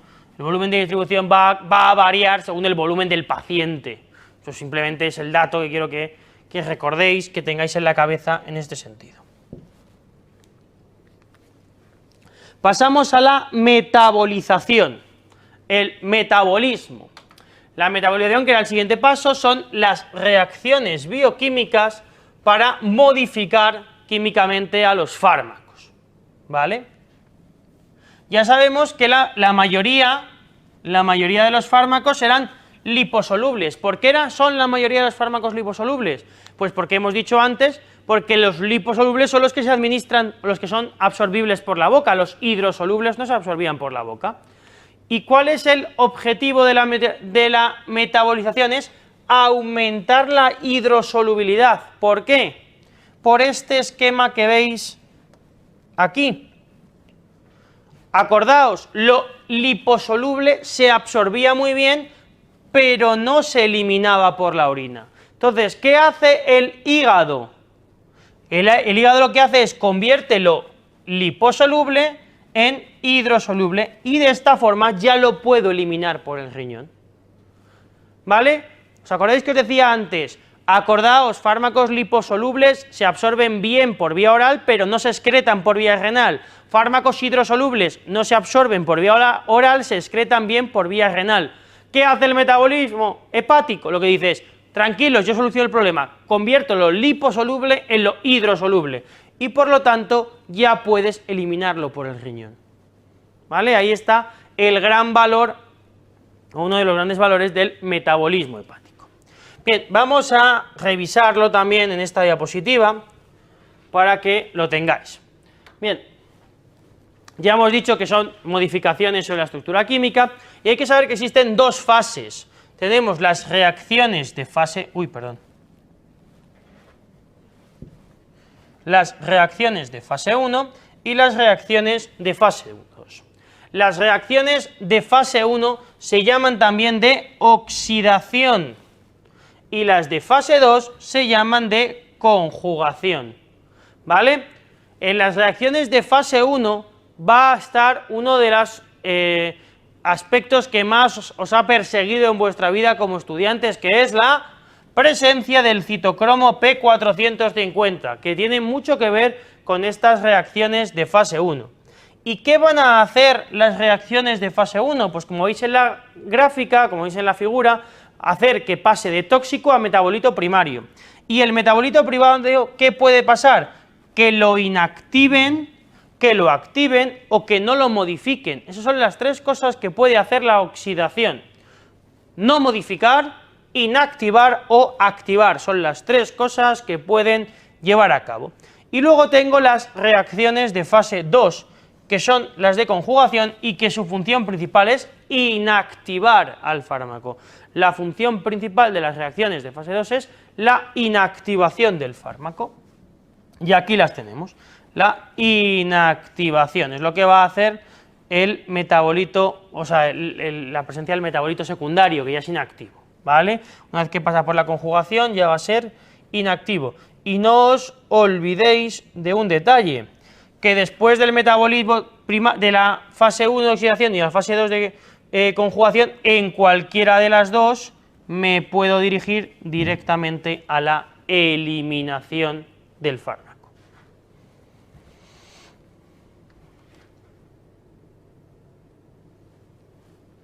Bien, ¿qué más cosas o qué factores van a influir en el metabolismo? Pues tenemos varias cosas, las inducciones y las inhibiciones enzimáticas y después alteraciones en los órganos metabolizadores.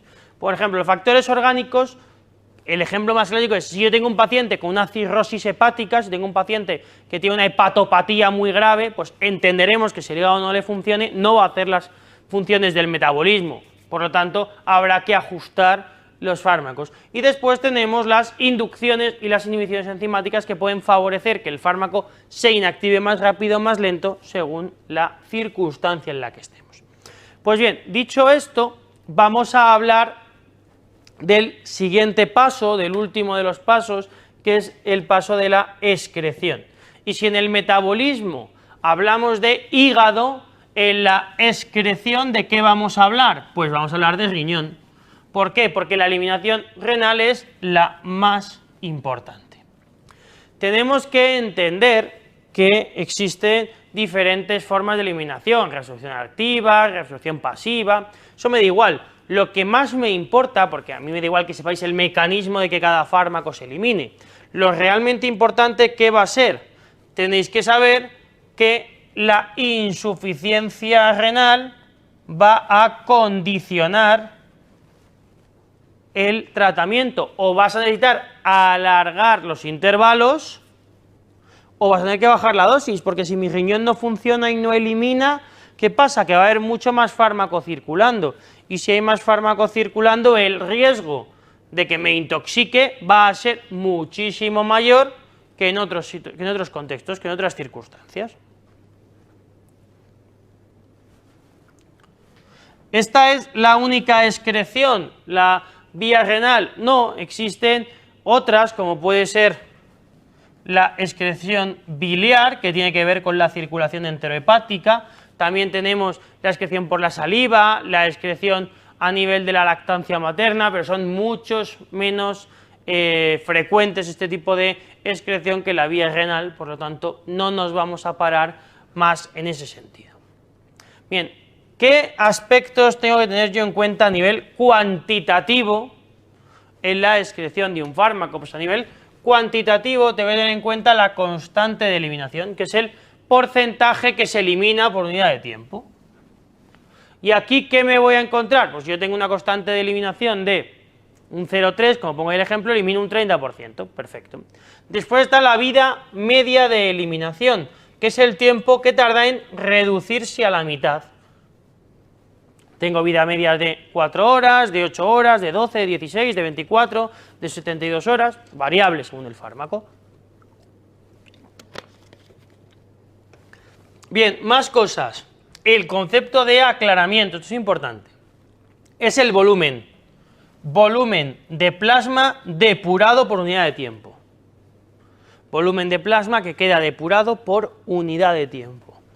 Importantísimo, ¿vale? Esto hay que tenerlo muy en cuenta. Volumen de plasma depurado por unidad de tiempo. Y el aclaramiento no es solamente el aclaramiento renal, puede ser hepático, puede ser total, y es asociado a cualquier cosa. Yo tengo el aclaramiento de un fármaco, es el volumen de plasma que queda depurado del fármaco por unidad de tiempo. Oye, y el aclaramiento de vodka, pues es el volumen de plasma que queda depurado de vodka por unidad de tiempo. Es aplicable el concepto a cualquier sustancia. Y después está la cinética de eliminación, y esto es importante que lo entendáis, que puede ser una cinética de orden 0 o una cinética de orden 1. La cinética de eliminación de orden 0, tenéis que saber dos cosas de ella. Primero, que solo va a ocurrir cuando haya saturación y que tiene una tasa de eliminación constante. Y, sin embargo, la de orden 1 va a ser la que casi todos va a tener y es una eliminación proporcional. Y os pongo un ejemplo.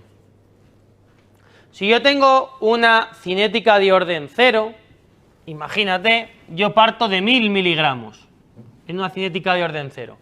¿Qué pasa en el primero? Que pierdo 100, me quedo con 900. ¿Qué pasa en el siguiente periodo de tiempo?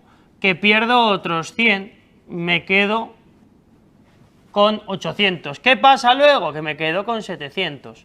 Y así, porque voy dando 100 cada vez.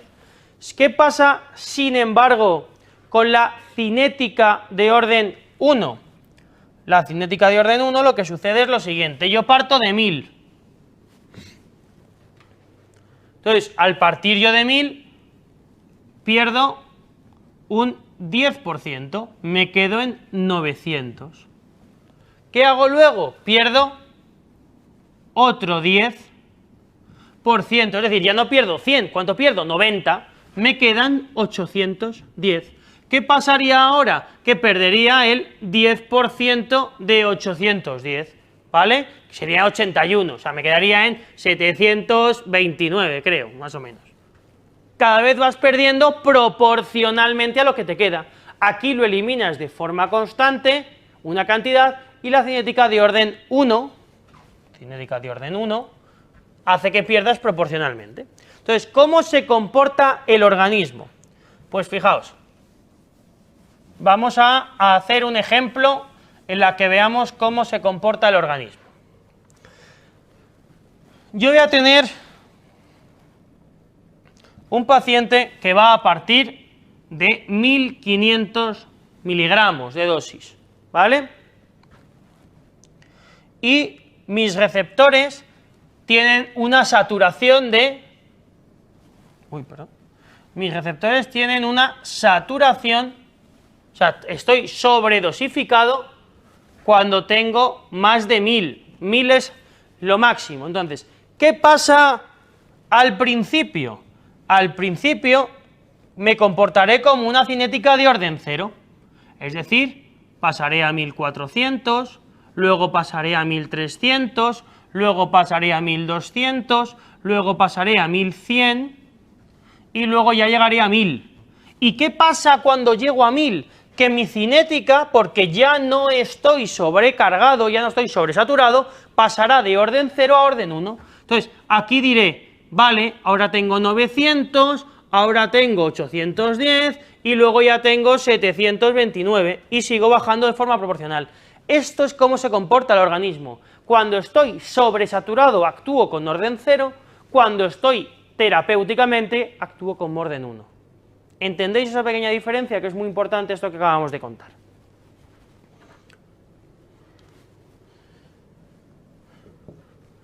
Vale, vamos a por esta preguntilla.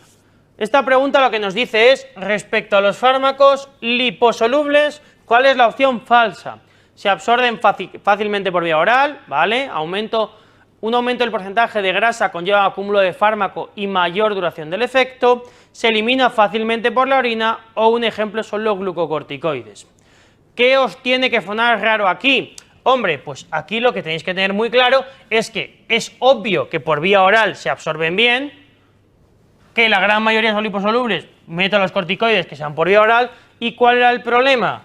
Que estos fármacos no se eliminan por la orina, tengo que convertirlos en hidrosolubles para que puedan eliminarse por la orina. Vamos a por esta otra. Respecto a los fármacos, cambia ahora hidrosolubles. ¿Cuál es la opción falsa? ¿Se administran por vía intravenosa? Bien. ¿Su principal toxicidad es hepática? Bueno, no lo sé. ¿Se eliminan fácilmente por la orina? Parece que sí. Y un ejemplo es la amicacina. A ver, ¿cuál os parece aquí? ¿Cuál os parece aquí? Hombre, resulta bastante evidente que la opción es la 2. ¿Por qué? Porque si los meto por vía intravenosa, ¿por qué leches tienen que ir al hígado?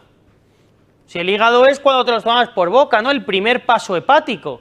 Si te lo pongo por la vena, ya no tengo primer paso hepático. Conclusión, no tienen una toxicidad primariamente hepática porque no hacen un primer paso por el hígado.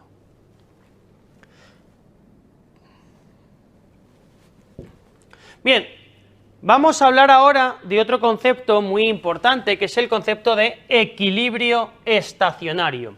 ¿El equilibrio estacionario qué es? Es el momento entre que la dosis administrada coincide con la cantidad eliminada.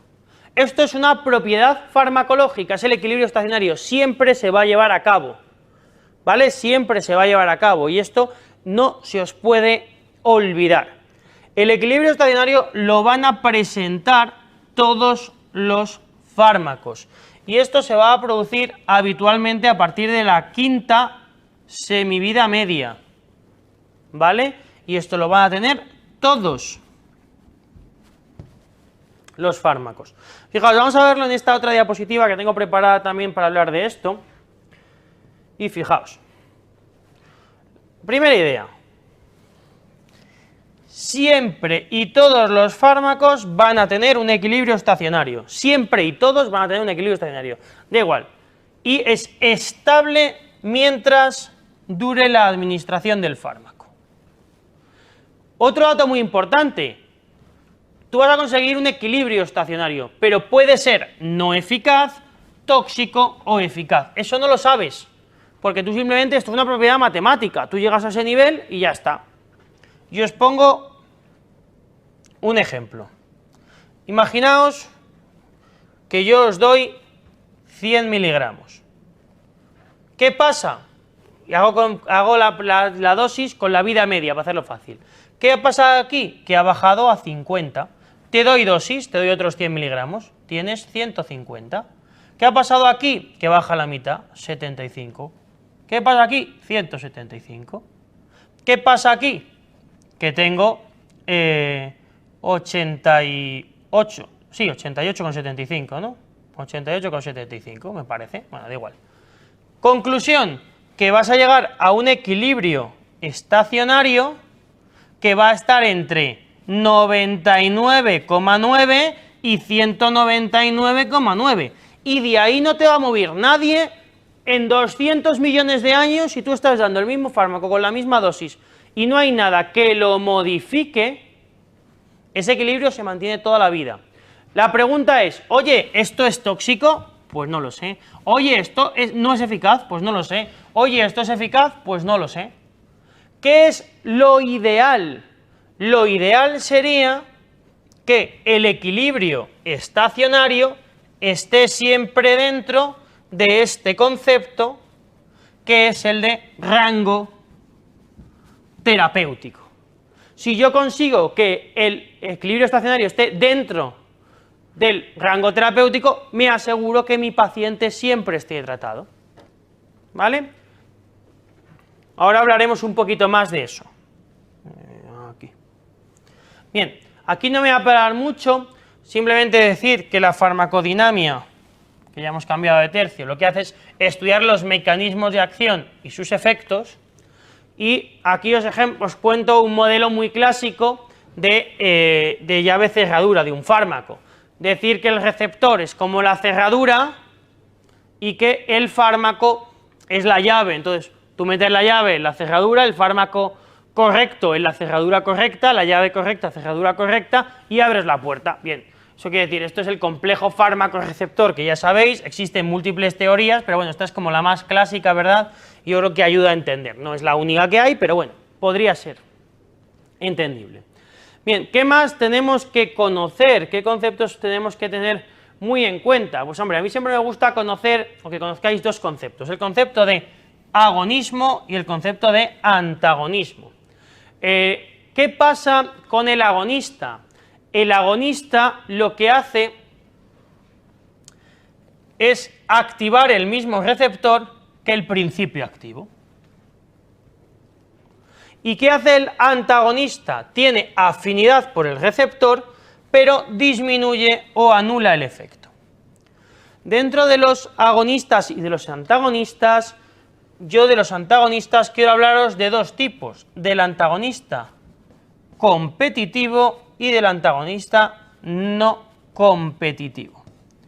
¿Cuál es la diferencia? El antagonista competitivo es aquel que va a competir por el mismo receptor, ¿vale? Entonces, ¿qué es lo que hace el agonista competitivo? Si tú te acuerdas de la curva clásica farmacológica, que era esta, ¿no? De la dosis respuesta, la forma logarítmica, ¿qué pasa con los agonistas competitivos? Que lo que hacen es desplazarte la curva a la derecha, hacen que tardes más en hacer un efecto.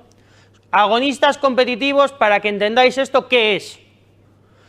Ejemplo de la vida, yo voy y le pido a mi madre unos Kleenex y mi madre me dice, lo tengo en el bolso, mete mi madre la mano en el bolso, ¿y qué se encuentra mi madre en el bolso? Una cantidad brutal de antagonistas competitivos.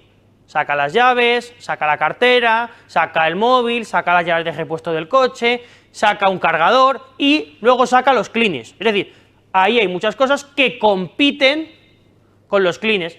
¿Acabo consiguiendo el efecto? Sí, pero tardo más tiempo en conseguirlo. Antagonista competitivo. ¿Qué pasa con el antagonista no competitivo? El no competitivo lo que hace es disminuir o hacer que desaparezca la curva, que no hagas el efecto. Y aquí os voy a poner el siguiente ejemplo. Imaginaos que yo tengo aquí diferentes antagonistas. Yo tengo diferentes antagonistas. Entonces, el antagonismo competitivo es lo que hemos hecho.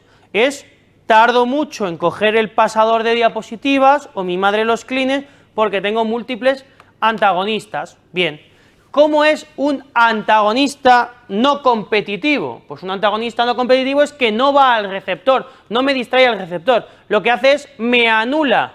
Entonces, por mucho que yo quiera, no puedo coger el pasador de diapositivas. Me limita, me baja la pendiente de la curva. Esa es la diferencia entre los antagonistas competitivos y los antagonistas no competitivos. Los competitivos desplazan la curva a la derecha, los no competitivos te van a bajar la pendiente de la misma. Bien, unas palabras para hablar de modificaciones en el paciente anciano, porque en el paciente anciano vamos a tener alguna serie de modificaciones que tenéis que entender. A nivel farmacodinámico hay menos receptores y menos sensibilidad de respuesta, porque ya el pobre abuelo es mayor. A nivel farmacocinético, ¿qué tengo? Disminución del intestino delgado, vaciamiento gástrico enlentecido, aumento del pH, menos albúmina, menos grasa,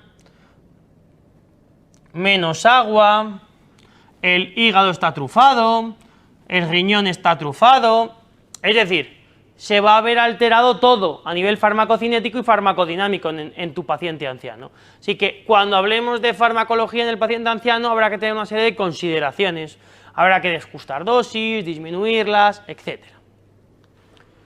Bien, evidentemente el concepto de polifarmacia, ya sabéis cuál es, ¿no? Polifarmacia es cuando vas a tener múltiples fármacos en el mismo contexto y eso va a favorecer que existan las interacciones farmacológicas.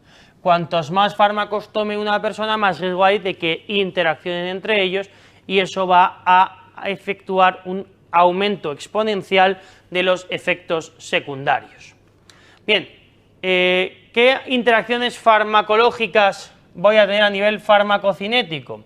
Sobre todo, aquí tenemos a nivel de la absorción la relación entre fármacos y alimentos, por ejemplo. A nivel de distribución, la competencia por unirse a proteínas para transportarse. O sea, quiere decir, tú tienes un número de proteínas, si están todas llenas, por mucho que metas más fármacos no se va a meter. Los inductores y los inhibidores, y también hay que tener en cuenta el pH de la orina en este contexto, ¿vale? Porque modificaciones del pH de la orina puede hacer que se excrete mejor o no algún tipo de fármaco en concreto.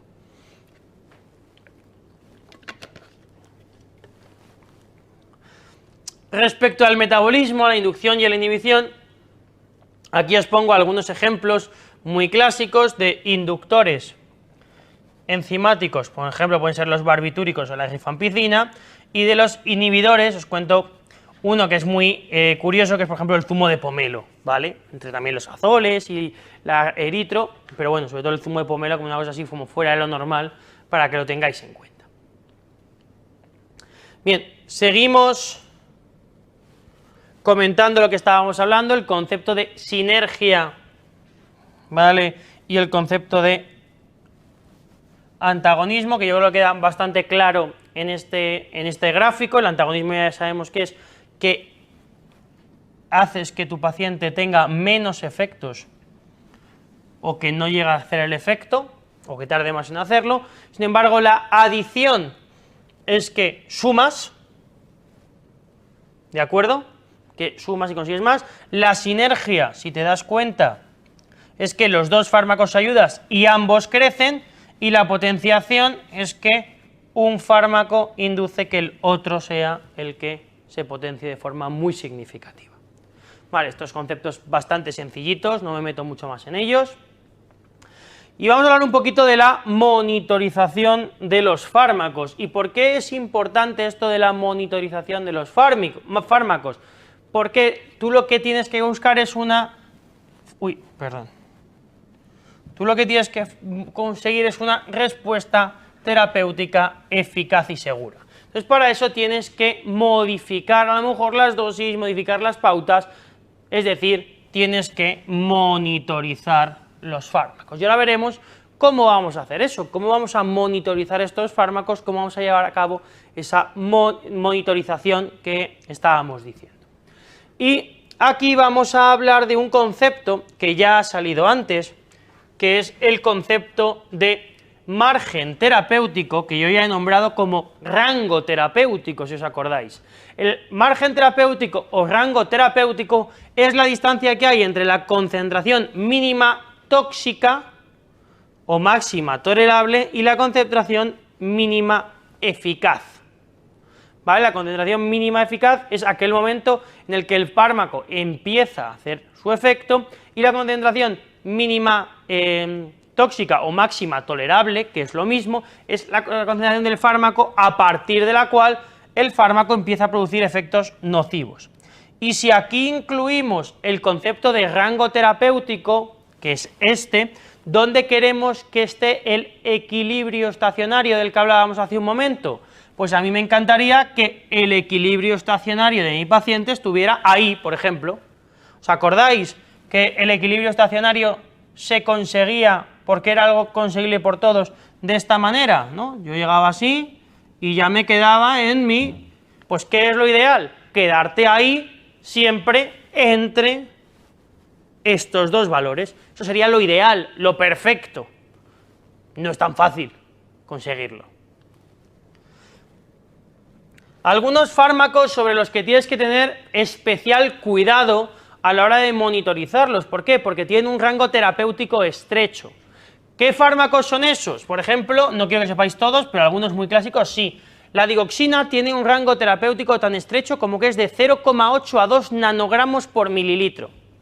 Dificilísimo. De hecho, hay formas de presentación de la digoxina que son gotas, como jarabe, que se utiliza en personas mayores, ¿vale? Es una cosa bastante llamativa. Yo os voy a contar una historia que vivimos en mi hospital, y es que nosotros somos muy pesados con el tema de la digoxina. Cuidado con la digoxina, no se tome mucha digoxina, cuidado, cuidado, tal. Bien, una buena señora, una mañana se debe despertar con sueño y se confundió de bote y en lugar de tomarse el Actimel, se tomó el bote de digoxina de trago. No me preguntéis si sabe a LK6 munitas la digoxina, porque no me lo sé. El caso es que se lo tragó. Entonces la señora, claro, al momento no le pasó nada. Ya sabéis, absorción, metabolismo, distribución, todo lo que hemos estado contando hasta ahora. Pero como habíamos sido tan pesados con la señora, dijo, me voy a pasar por el hospital y voy a contarlo. Bien, cuando la señora vino al hospital y nos contó lo que había pasado, ¿qué hicimos? Meterla directamente en la sala de emergencias, prepararlo, avisar a la UCI, porque sabíamos que la señora se iba a parar antes o después. Evidentemente tuvo una parada cardíaca, como estaba en el hospital y estábamos preparados, la reanimamos y la señora lo está contando tan a gusto. Ahora, si esta señora hubiera quedado en casa viendo a Ana Rosa, ¿qué hubiera pasado con ella? Pues probablemente se hubiera quedado en el sofá. Bueno, probablemente no, seguro se hubiera quedado en el sofá. Entonces, cuidadito con la monitorización de los fármacos. ¿Qué más fármacos tenéis que conocer?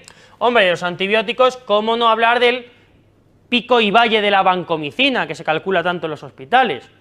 De los antiepilépticos no voy a destacaros ninguno, pero también me interesa mucho que del grupo aquí que pongo de otros, el litio en pacientes psiquiátricos y el famoso Sintrón, ¿no? El INR, que todo el mundo conoce.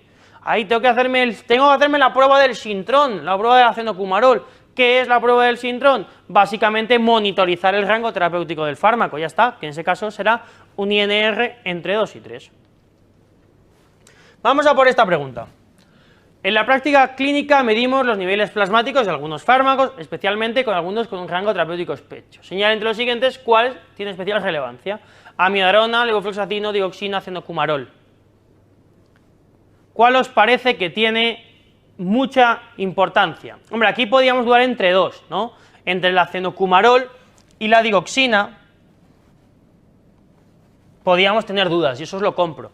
Pero ¿cuál es la diferencia? La historia que os he contado. Porque de la digoxina te puedes morir. Del acenocumarol, ¿qué hemos dicho antes? Que producía reacciones adversas tipo A. Es decir, leves, frecuentes, pero no te morías. Entonces, tiene mucho más gravedad y un rango terapéutico más estrecho la digoxina que el Sintrón, que el acenocumarol. Por eso me inclino por la opción 3. Bien, vamos a hablar de las intoxicaciones. ¿Qué pasa con las intoxicaciones? Pues que las intoxicaciones, ¿cómo las manejaremos? Pues las vamos a manejar de dos maneras. Uno, o eliminando el tóxico o disminuyendo la absorción. Es bastante lógico, ¿no? Si alguien se intoxica por algo, hay que tener en cuenta eso. Bien, ¿cómo voy a disminuir la absorción? Primera idea, vaciando el estómago. Vale. ¿Qué problema tienes con el tema del vaciado gástrico? Que ahora veremos las diferentes opciones que tenemos del lavado, del carbón, tal. ¿Qué tiene que ser cuando haya pasado hace menos de 3 horas? Evidentemente, si alguien se ha intoxicado con pastillas hace 8 horas, pues tú le puedes lavar el estómago lo que quieras, que ni nada. ¿Vale? Eso está claro. Por cierto, una cosa, la única forma, y esto os lo digo como consejo, la única forma de suicidarte tomando benzodiazepinas orales es que te atropelle el camión que las reparte, ¿vale? Entonces, cuidado con eso. O sea, alguien que dice, es que se ha tomado 5 diazepanas, bueno, pues da igual, no se va a morir de eso. Va a estar dormido mucho rato y hay que tratarle, pero no os agobiéis, ¿vale? La gente, por suerte, la mayor parte de la gente no sabe cómo suicidarse con fármacos de forma eficiente. Hay una forma que es muy eficiente, que, bueno, yo os la cuento porque espero que no haya ninguno que lo haga y que si lo hace que no me acusen a mí de habérselo dicho, pero por ejemplo, la dosis máxima tolerada de paracetamol al día es de 8 gramos. Si tú te compras una caja de 28 paracetamoles y te las tomas seguidos, te garantizo que te vas a morir, porque vas a producirte una hepatitis fulminante, ¿vale? Entonces, quiero decir, la gente se busca fármacos ultra mega raros cuando el paracetamol te lo venden sin receta, ¿vale? Pero bueno, lo bueno es que la gente que cree que tomando paracetamoles no se puede morir, cosas de la vida. Eliminación de los tóxicos, vamos a evitar el suicidio y vamos a centrarnos en la farma. Eliminación de los tóxicos, pues ¿qué puedo hacer? Diuresis forzada, es decir, joder, si te has tomado el fármaco, pues voy a hacer que mees todo lo que puedas para eliminarlo. O la depuración extrarenal, es decir, la hemodiálisis, la hemofiltración, ¿vale? Bien, vamos a ver cómo, ya os he dicho que vamos a hacerlo, cómo vamos a hacer la disminución de la absorción. Bien, situación número 1, provocar el vómito. Hay algunos fármacos, como la apomorfina o el ipecacuana, que van a producir una inducción al vómito muy grande. No se suele hacer habitualmente en los hospitales, pero es una opción. ¿Qué solemos hacer nosotros en los hospitales? El lavado gástrico. El lavado gástrico, ¿qué es lo que haces? Básicamente, pues una sonda al paciente, una sonda que le llega al estómago, y empiezas a meter ahí líquido y a chupar. Y entonces te empiezas a llevar todo lo que tiene. O sea, básicamente lo que haces es aspiración del contenido y lavado con agua. Ya está. Y después tengo el carbón activado. El carbón activado tiene que darse lo más precozmente posible, precoz, contraindicado cuando tengas cáusticos, y hay algunas cosas como el alcohol o tal que no las va a poder solucionar. Insisto, esta prueba, el carbón activado, puedes repetirla, si lo ves necesario, hasta cada 3 horas, pero el primer día, ¿vale? Si hay circulación enterohepática. Y de la irrigación intestinal básicamente es meterte a cascoporro en aquellos fármacos de acción retardada, ¿vale? Y lo que hemos comentado también de la diuresis forzada y demás, pues solamente recordaros 2 cosas. 2 detallitos, a ver si esto me deja. Ya está. Vale, la diuresis forzada puede ser o alcalina o neutra. La alcalina, ¿cómo se consigue? Con suero y bicarbonato. ¿Vale? El bicarbonato y aumento tu pH. Y esto, como veis, tiene utilidad para determinados fármacos. Y luego tengo la neutra, que solamente es con suero salino o el glucosado. Y aquí os pongo también pues, para el litio, para la manita faloides, etc. La depuración extrarrenal, ya hemos dicho que es la hemodiálisis y la hemofiltración. Y luego el alto flujo para eliminar, si te has intoxicado, por ejemplo, con CO2, ¿vale? Pues claro, tengo que ponerte oxígeno para limpiarte todo ese CO2 rápido y que lo vayas moviendo, simplemente.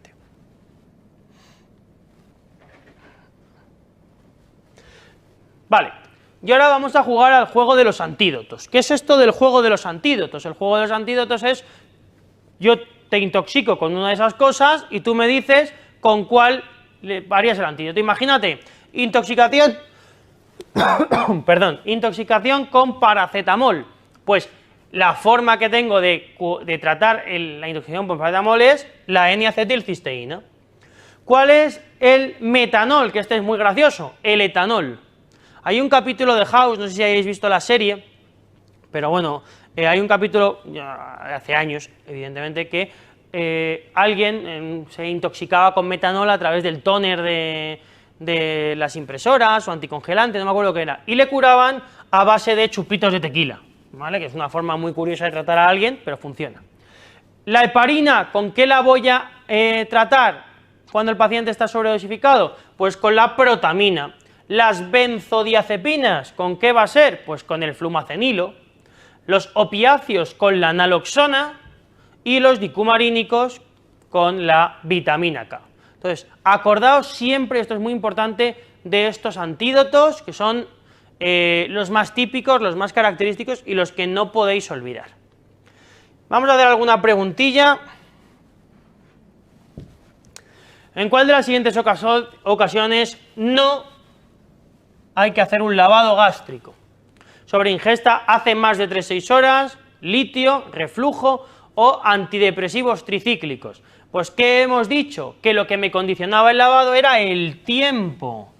Si hace más de 3-6 horas no tienes que hacerlo. El lavado gástrico era en las primeras 3 horas, ¿vale? Tras la ingestión del fármaco, de la sobreingesta medicamentosa.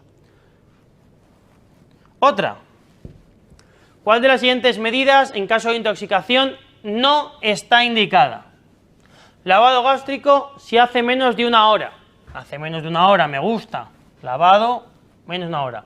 Carbón activado en las inoculaciones por cáusticos, no me acuerdo bien, voy a dejarlo por ahí. Irrigación intestinal en los retardados, es verdad, me acuerdo que la irrigación intestinal total era para los retardados, y el lavado en la sobreingesta de paracetamol. Me queda duda entre la 2 y la 4, ¿qué creéis? Claramente la 2, ¿no? Cualquier lavado gástrico, mientras sea en las primeras horas, me da igual de lo que sea, me vale. Sin embargo, tenéis que tener en cuenta que en las intoxicaciones por cáusticos el carbón está contraindicado. Muy bien, pues hasta aquí la clase de farmacología, lo que os quería contar. Espero que os haya sido útil, que no se os haya hecho larga. Yo creo que hemos repasado bastantes conceptos farmacológicos en un periodo corto de tiempo y la idea es que os queden las 5, 6 o 8 ideas claras para que de cara al MIR no os generen duda este tipo de conceptos. Así que, sin más, daos las gracias por vuestra atención y mucho ánimo en el estudio.